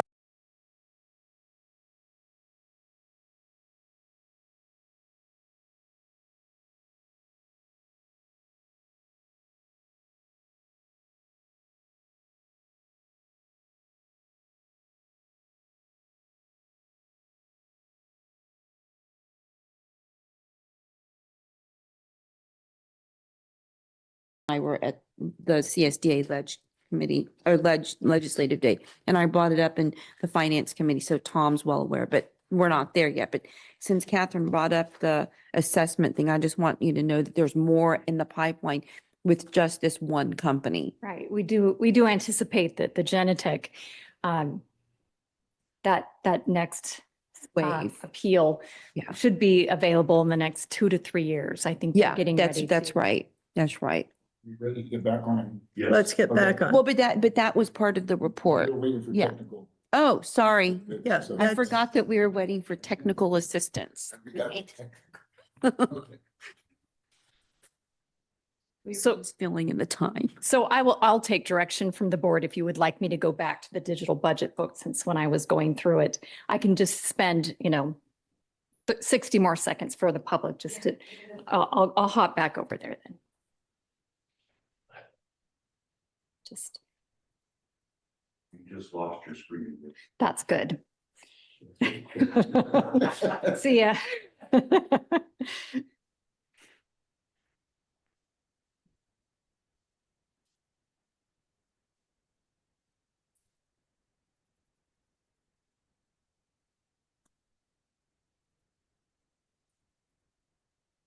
Yes. Right. Holler again if I look like I'm just talking to nothing. So I'll give us another quick peek at the demographics tab. Again, the visuals are really nice, that the data is not pulling into 2025 is not. So this might, we'd like to update it so that it has current data, but the American Community Survey is only estimates. And so that's where they're pulling in their data. Is this of the county population? Yes, county level. Organizational chart. Again, I really like operating budget at a glance under influencing factors. Really user friendly, and it gives the public the opportunity to take a deep dive into our budget if they are so inclined. We have short-term and long-term financial planning, things, that we're looking out there. I had talked about that 5-year plan forecast, and kind of this is this negative 845,000 looking out 5 years, and that I've been seeing this trend that it keeps moving out to that 5th year, but we're going to keep watching that. And then our investment tab was a newer tab that we added last year. We're waiting for our 3rd quarter investment report to come in, and so we'll be able to really highlight the growth in our investment earnings. With that information, once that comes in, this tab will be updated. And then I know some of our commissioners have some more information around investments that we will be watching closely. And then again, you can deep dive into any of our departments for those revenues and expenditures, taking a look at our capital improvement projects. There's a lot of narrative information, maps, and this particular one is our Princeton Shoreline Project with the U.S. Army Corps of Engineers. And there are all kinds of abbreviations throughout the document. And we definitely keep this tool updated, especially working with the U.S. Army Corps of Engineers. It took about 3 days to update all of the acronyms they use within their materials. So I'll stop sharing. Please take a look at the digital budget book. It's really a beautiful tool and really user friendly and available to the public.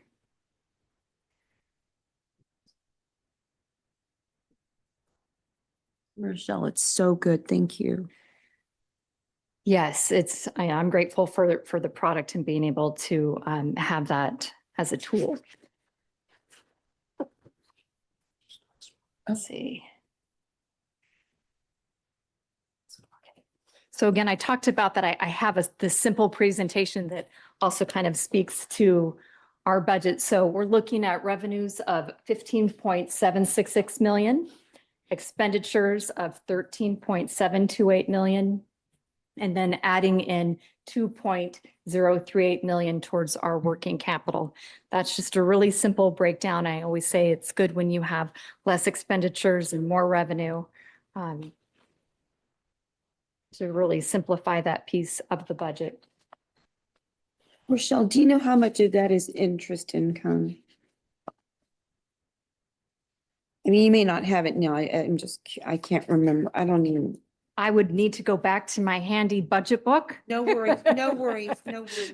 I just want to make sure the money that we've invested, I mean, it is and it's working. We are for right us. on target. Okay, For sure.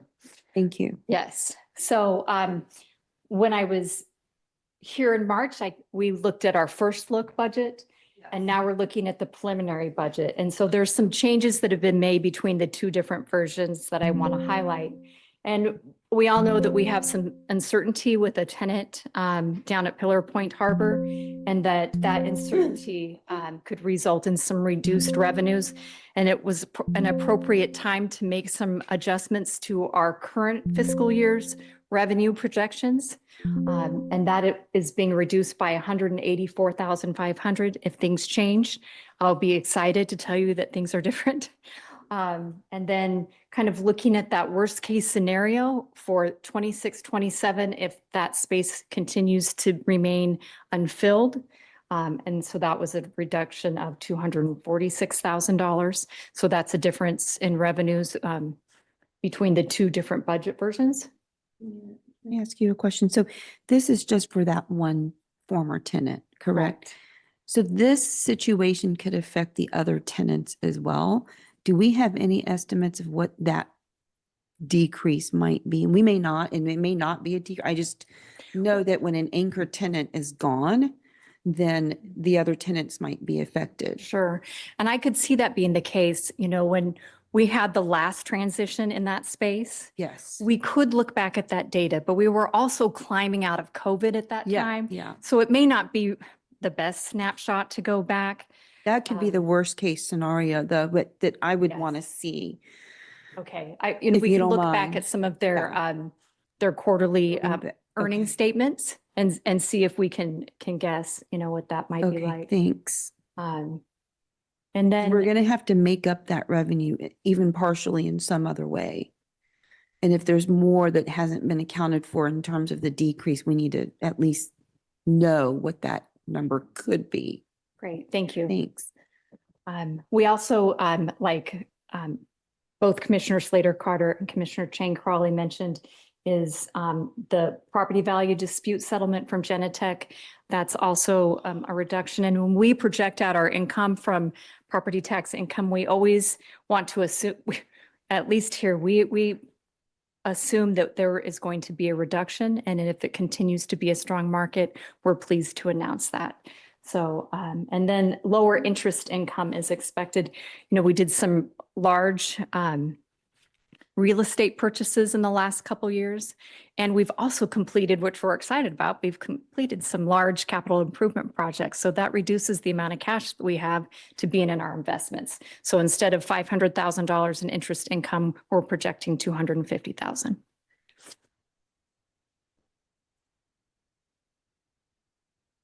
Is this a good time for me to bring up that? Yeah, I think that's great time. Okay. So one of the things in terms of investments that I want us to look at is, or to take into consideration is, this legislation AB 2215 or 14, AB 2214. And this is something that we got from Ledge Day. And this is regarding our local agency investment fund, which is LAIF, and 63% of our funds are in LAIF based on the last spreadsheet that I saw, or the graph, as of March 31st, 2026. So the legislation that's been proposed is to use LAIF, or to mandate that the state treasurer set aside 5 to 10% of the funds in LAIF, which is our tax dollars that we've invested, for deposited into a quote, community reinvestment account, unquote. And so those funds would be used as a catalyst for small business lending, first-time home ownership, and community reinvestment connected to measurable community lending performance while prioritizing safety, liquidity, and yield. So this is all from the CSDA Ledge Day slide, that the legislation update that they gave us.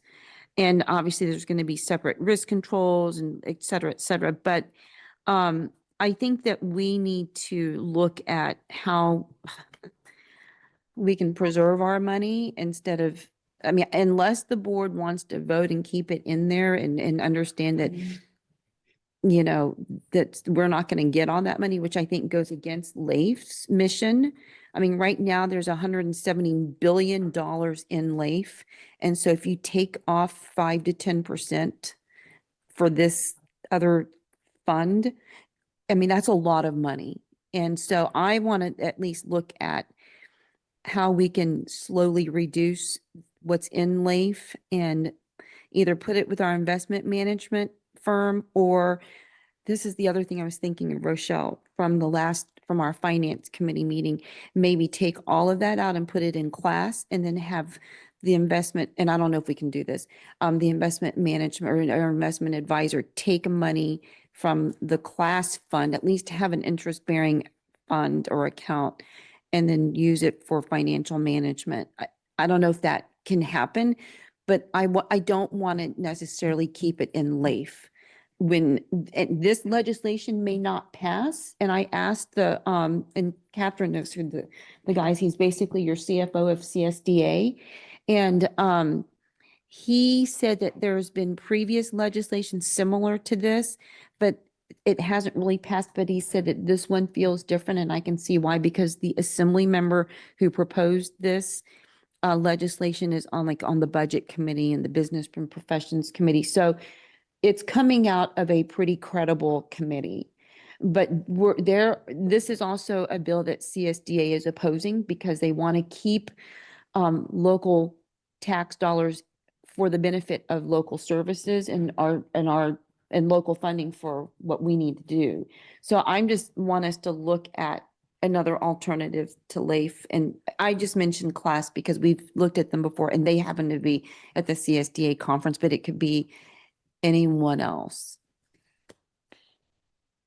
That's a lot of money to be taking out, and it's working for us, but we don't have enough to absorb potentially this kind of decrease.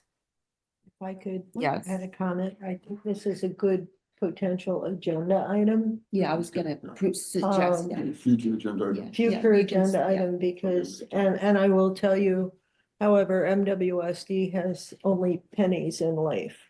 We put all our money in class because of the better interest rates. Okay. And I'll look forward to our May Finance Committee meeting where we can take that deep dive, and thank you for bringing that proposed legislation forward, to make sure that we're spotlighting that as we move forward. But that would affect interest income, so I wanted to put that under the revenue part of the considerations. Propose it for the future. Yeah. We can do it when we get there. Well, there's a lot of work in this, and it is very neatly presented so that it's in a understandable format.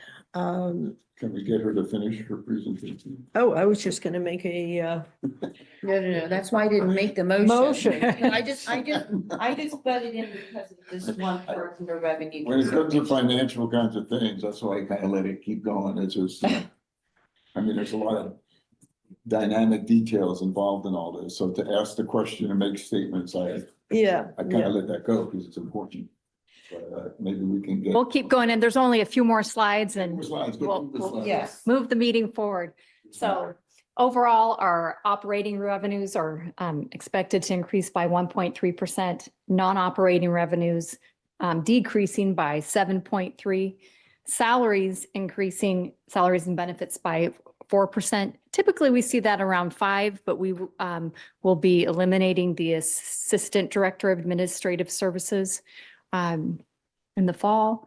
And then non-personnel expenses only increasing by 1.9%. So just a modest increase there. We also needed to budget for 2 potential open commissioner seats for $600,000. And then if we don't need to spend those funds, that's good. And then a very conservative capital improvement program for the next fiscal year, $200,000 for general manager projects and $50,000 for each of our facilities for vessel and vehicles maintenance. We anticipate at the end of our current fiscal year having 8.57 million in working capital. At the end of 2027, 9.7 million. And then out of that working capital, we have a minimum amount of reserves that we need to hold out of that 3.7 million. So if you think at the end of 2026, if we look at what our reserves are, that leaves us about $5 million for capital improvement projects. And then when we look at that 5-year outlook, just sharing how we do that projection. So we look at the past 10 years average of the seat consumer price index, and that has gone up over the last 10 years to 3.3%. We project out our expenses at that amount. And I had mentioned projecting that in balance in 2031, but we're going to keep watching that and not wait for it to sneak up on us. The next couple months will be for public review, looking at a final adoption in June. And I will keep working on those demographic pages, investment and strategic plan goals and objectives to be able to achieve those goals in our strategic plan.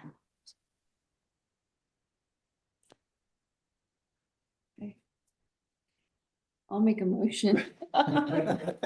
I'll make a motion to, We have a second. Yes. Okay, and we have a second.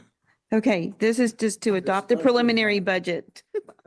Anybody have any additional discussion items? No. It's really good. What about Tom? Tom, do you have any discussion items on? Is that an SOS, Tom, with your blink? He's fine. Everybody's fine. Okay, we have a first, second. Let's take a vote. Have a roll call vote, please.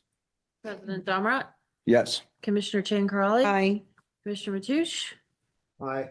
Commissioner Slater Carter, Yes. Commissioner Zemke. Yes. Thank you very much. Thank you, Rochelle. Yes. Item number 6, draft request for proposals for vacant retail restaurant spaces. Julie? Hello, thank you. This is a finance committee report, but I can introduce it and give a little bit of background. Last week, the general manager and we met with the finance committee members, Commissioner Chan Corrali and Commissioner Mathush, to discuss the details of the RFP as drafted. As part of that discussion, there was not a draft lease agreement, a sample lease agreement that was ready for last Thursday. That didn't become available till Friday. And so that was based on the template that was given to our previous tenant and just as a sample there. So I just wanted to let you know that the Finance Committee hasn't reviewed that sample agreement yet. Kind of the meat of the RFP and some of the things that we discussed is that the makeup of the evaluation committee, we're suggesting that it include 2 commissioners, the general manager and the assistant director of administrative services.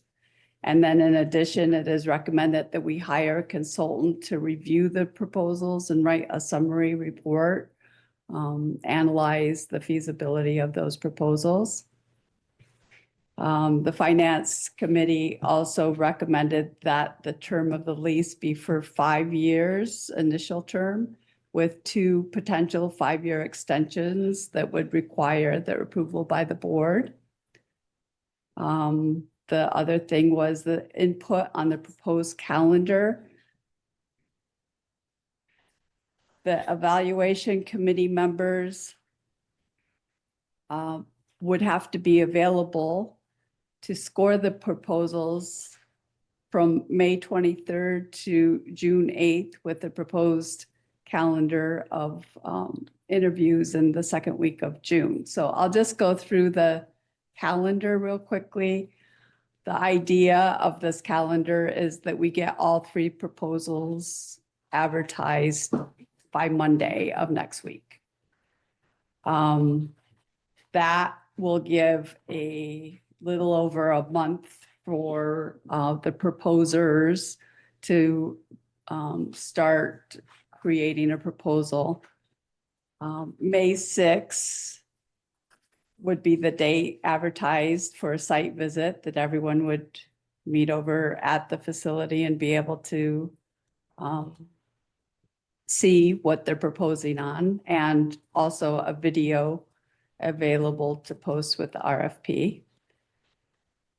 May 8th would be written questions and requests for modifications or clarifications would be sent to the district, and we would respond to those questions by May 15th. May 22nd, the proposals would be due. May 23rd, they would be distributed to the members of the evaluation committee and the consultant.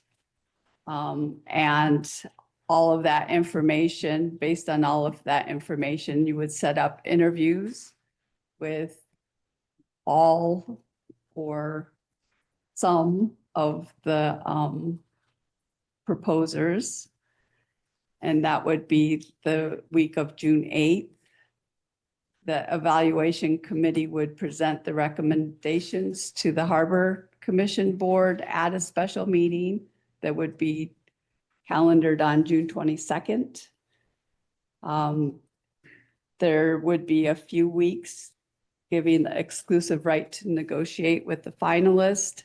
The idea is that the sample agreement is available as part of the RFP, and we've done this in the past with other RFPs, that if there's any terms and conditions in that sample, that then as part of the proposal that they would submit those sections back with their proposal saying, we're not going to agree with this. This is the terms and conditions that we're requesting or that we would like to negotiate with you on further. July 22nd would be a possible, it would be a closed session. That would be also a special meeting. And then August 19th would be consideration of the final lease approval by the Harbor Commission Board. Now, this is a very aggressive timeline. And so if there's any changes that want to be done at this point, you know, if we postpone it for a month, if you want to have more, you know, input on the RFP process, this is giving the commissioners as a whole ability to do that. Also, the scoring criteria that's in this proposal. 25 points, up to 25 points for the actual business concept and proposal understanding, how well they respond to the things that we're asking for. Their qualifications, experience, and financial stability would be 40 points. And the proposed monthly rent and improvements, 35 points. The Finance Committee also discussed whether or not to issue all 3 RFPs at the same time or have them staggered. It's recommended that they issue all 3 at the same time. And then there is like something in the site map that wasn't very readable on the draft. We still have a couple more days to try to fine tune that or, attach an amended site map. And so with that, I'll turn it over to Commissioner Mateusz and Commissioner Jane Crowley to describe. Yes, so George just stepped back in. Do you want me, if she just gave the report. Tom, do you have anything to add? No, I think that captured everything that we talked about and we're good. Yes. Just seeking the board's approval to issue the RFP. And well, actually, and also to assign the ad hoc committee to basically the evaluation committee, which will be an ad hoc non-Brown Act committee. So I had a recommendation for the ad hoc committee. Okay. I would like to recommend, if they could choose for Catherine to be on that committee and Bill Zemke. And one of the reasons I'd like to keep a little separation between the financial committee that helped develop all that and this committee, so that if it's acceptable to everyone, that would be a recommendation. Catherine? It's acceptable to me. Yeah, it's acceptable to me, just noting that I am flying to Europe on the 22nd of June. I can meet all the requirements up till then, but I would not be able to meet a meeting date on the 22nd of June. It'll be up to the board, but that is a placeholder. We could say in here, June 21st, we'll hold the special meeting the day before you fly out, if all the. Well, 22nd is a Monday, I think. The dates are extremely, excuse me. Right. President Dahmer, the dates are extremely fluid. The main purpose of showing the dates was to bring to the attention of the board or remind you that it's going to take several months to go through the RFP process. Right. Okay. Whenever it starts. Right. Current negotiations with the tenant will have a significant impact on these dates. Right. So that's the main purpose. Don't set your calendar to this or change your vacation plans. Okay, So- I'm perfectly, I'm very happy to serve on the committee. It's just that those 2 weeks, the last week of June and the first week of July, I'm kind of out of the country. So really, because we thought about the dates too, we wanted it to be a little more fluid, especially in June. The main dates were the ones that we thought were pretty important because that required the proposers to submit proposals, right? But I mean, the bottom line is that this is going to take what? Yeah. We're not going to get someone in there before August, September at a minimum, at the earliest. Right. But we do need to get this done so that we can restore that revenue source. So the general manager's statement about how all this is kind of directly related to resolution of the current issue. Well, that's what, yeah. Does that impact the May date at all? Or can we go with? Well, May so as we a- talked about that briefly in the finance committee meeting. So I don't know, Jim, if you and Tricia want to talk about that, because I don't think there was complete resolution, but it seems like we can, otherwise we wouldn't be moving forward with it, but things may have changed between last week and now. So if there are any updates, I'd like to hear them. President Dahmer, my recommendation is that we just take the May, June, July, August dates as just how long it takes to get through an RFP. Okay. The more specific discussions about dates and mediation or working with the tenant will be discussed in closed session. Okay, sounds good to me. Is that, Yeah, but Are we issuing this on May 6th if we approve this?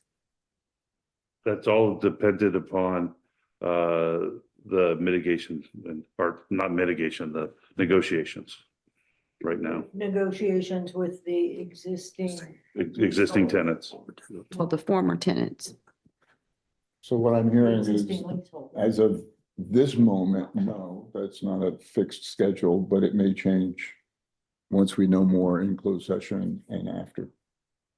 So. I know, but they're, okay, yeah, go on, Catherine. Go ahead, Ken. I have been somewhat confused by this document and I have many questions. And,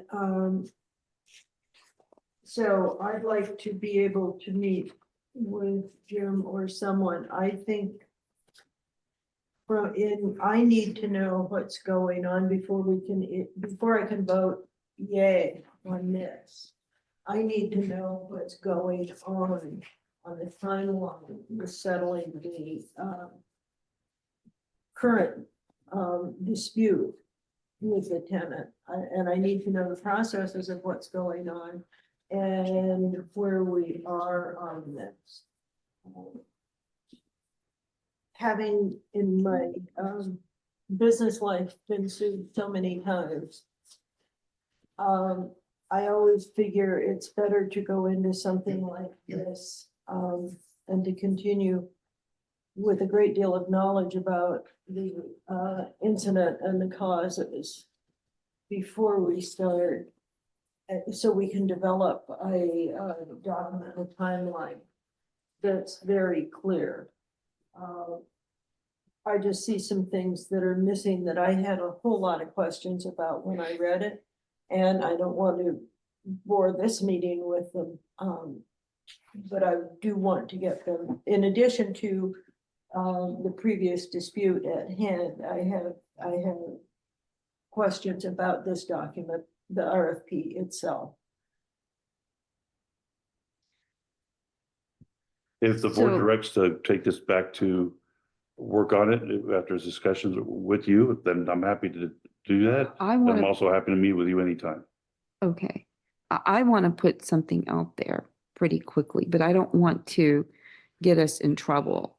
I mean, if the only reason I bring us, and I'm not saying we're going to get in trouble because I actually think we can do this, but if we're going to put a May 6th date out there, I mean, there are potential tenants who are interested in this. And so they're going to go by this schedule. I mean, at least at a minimum, can we do a site visit on May 6th? And maybe hold off on the other side? I don't know. It's all up to the negotiations. Well, I, for one, am supporting Commissioner Chang Corrali. I'd like to get something out there. We can always say tentative, or you know what, we had to push this forward. But at some point, we've got to put this out to the public that this is available and we need people to come in. We can't keep kicking the can down the road and say, well, we'll give it another month. Well, we'll have another meeting. Let's get this thing out there so people can start looking at it. And if we have to say in, 3 weeks, you know what, folks, we can't make this day. It's going to be pushed down another week or two. But at some point, the public's got to find out that this is potentially available. President Dameron, if I could, Sure. my recommendation is to table this right now. And then your specific questions that you may have with the current lease and the current negotiations, we can discuss in closed session and not in public session. And just move on from this. We can always, okay.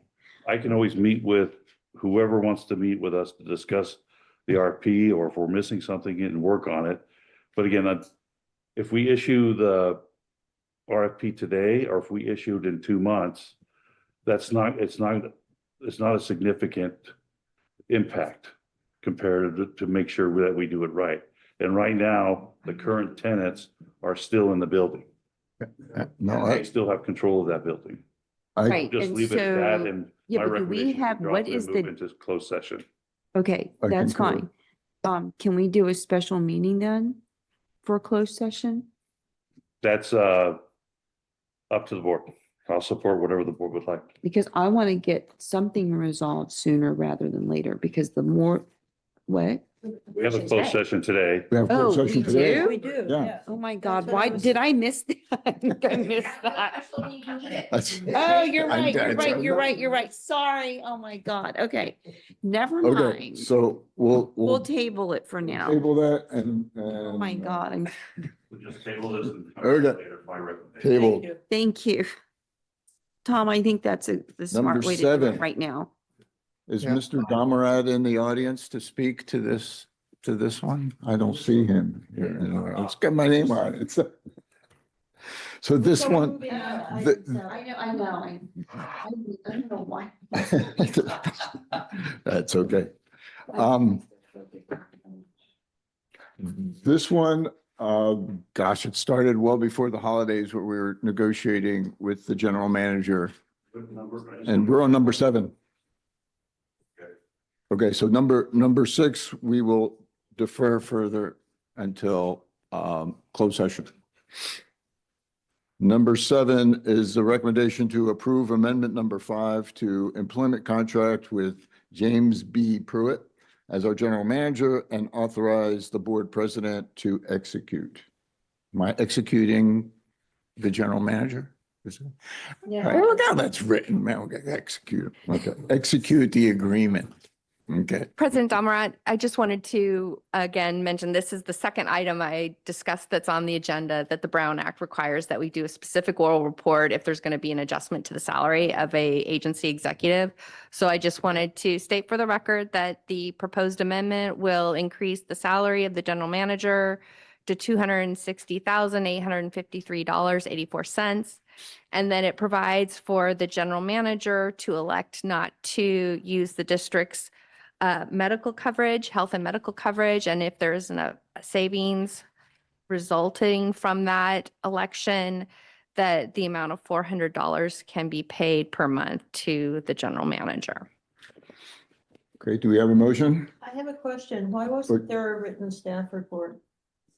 There was a written, this was It's going. not in my. I think It's if a you look committee at report.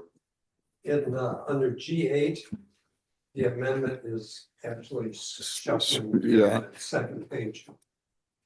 G8. Oh, I'm confused. That's an 8 salaries special compensation.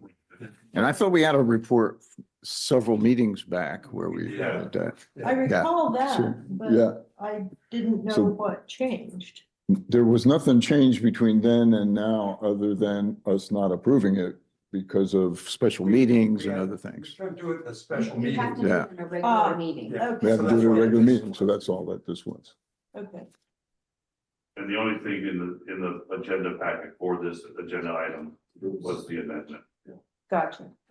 Okay, So do I hear a motion to approve? yes. I'll I'll make the second that. motion to approve. I heard a first, I heard a second. Let's take a roll call vote, please. President Damerat, Yes. Commissioner Jane Crawley, Aye. Commissioner Mathush, Aye. Commissioner Slater Carter, Yes. Commissioner Zemke. Aye. Thank you. It passed. I will now execute the general manager. So it feels like it.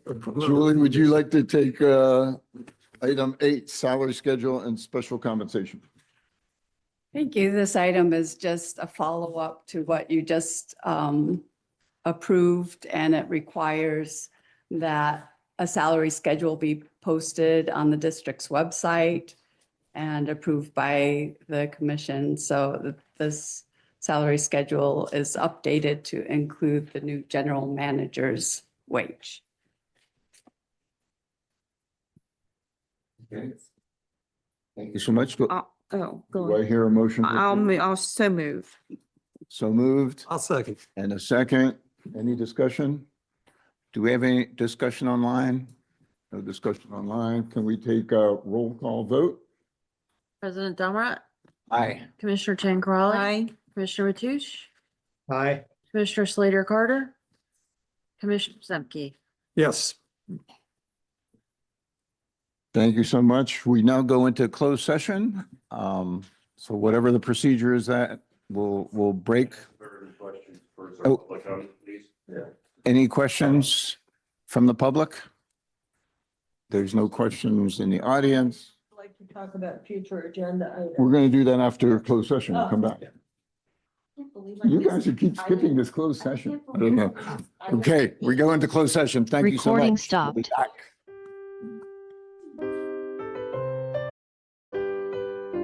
Okay. Okay, we're back from closed session at Push the mic. 2:16. Okay, Tom's back with us. From closed session, we have no reportable items. So we're at the point now where we want to discuss future agenda items. I think some people had some future agenda items. So, she's gonna do. I'm gonna second. okay, Catherine, go ahead. Future agenda item. I have a couple special agenda Sure. items. One is I think we should talk about our investment and policies and institutions. Also, I would like to have us, there's some pretty critical and possibly very expensive items up in the legislature, and it may be a little late, but I'd like for us to be able to discuss those and maybe even have a standing agenda item about actions or taking action in writing letters to the legislature, because they're coming, some of these things are crazier. Yeah, can I add on to that? And then, sure. Yeah, so I would Virginia? actually, I would, and to just piggyback on of what Catherine was saying, if we want to send letters to the legislature, there were actually some bills that CSDA were very opposed to, and during legislative day, that's what we were going around talking about. So at a minimum, we should include some of those bills and like the LAIF bill, whatever other ones we want to look at, but at a minimum, it's, I think, how many were there? 3? I think 3, 4.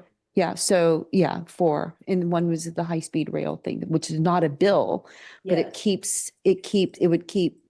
would prevent local funds from staying in our local community. So we can bring that as part of the staff report. It's like reestablishing redevelopment Or RDAs, redevelopment agencies. But anyway, that can all go into the staff report, but I would suggest that at a minimum, those 4 things be bills that we advocate for when we send letters, but that'll be on a future agenda. Right. Bill, do you have any future agenda item? Do we need a motion? Tom, do you have any future agenda items? No, the only thing is, trying to resurrect the clam chowder contest in the fall. We're one of our contests working through the health department and seeing if we can get back on track to have a couple more public events. I think that's a great idea. Great idea. We did have a informal committee meeting, activities committee meeting, so we could talk about some of the things we talked about there, which is a potential another activity for the fall. Also, maybe we'll look at combining a couple of things. So, But for future agenda items. yeah, that'll be a future agenda item. We'll talk about that next time about. Okay. There's some research we got to do about things, but okay. The hard part is working with the health department and finding out why Santa Cruz County can do it and San Mateo has a difficult time. However, one of the fire departments on the other side of the hill successfully had a chili cook-off. And I don't know how they pulled it off when people were telling us that they couldn't do it on our side. Well, it was the entire, it was the whole 2,400. It wasn't just one fire. It was Right.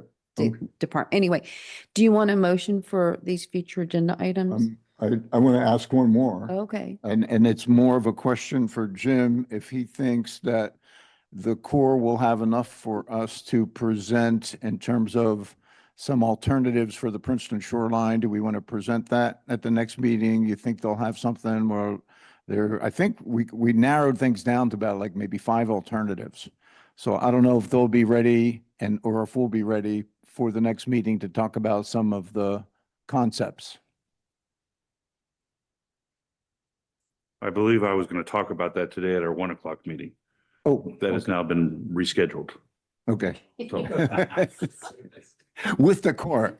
with the core. With the core. So it could be that if they're ready, we can give a little discussion at the May meeting on. Following the next meeting with the core, where I can give a report out to the board. Cool. Okay, great. Thank you.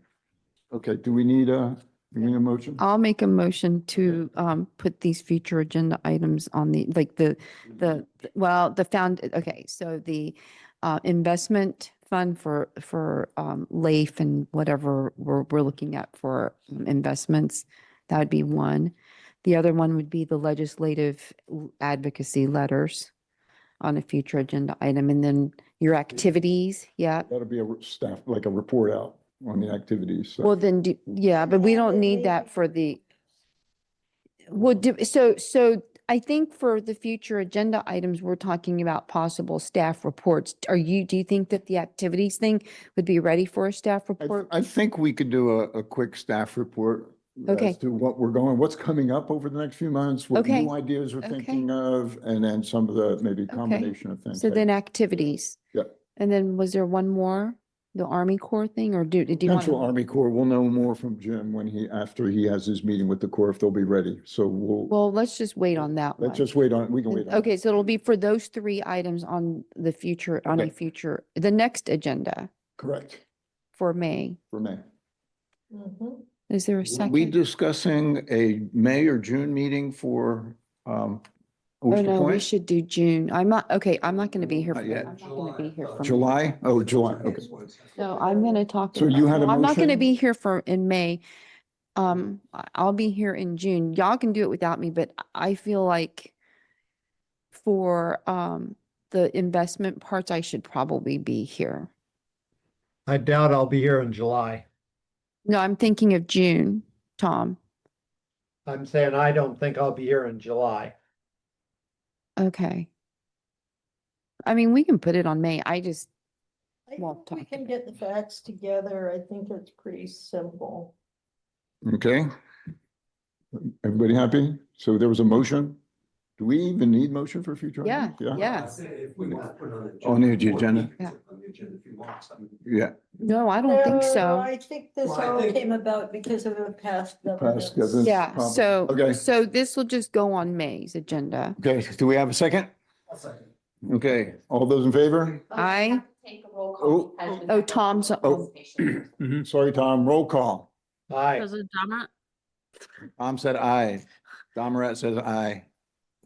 Jane Crowley, I, Mathush, Aye. you already He said said hi. Slater Carter, Yes. Commissioner Zemke. Aye.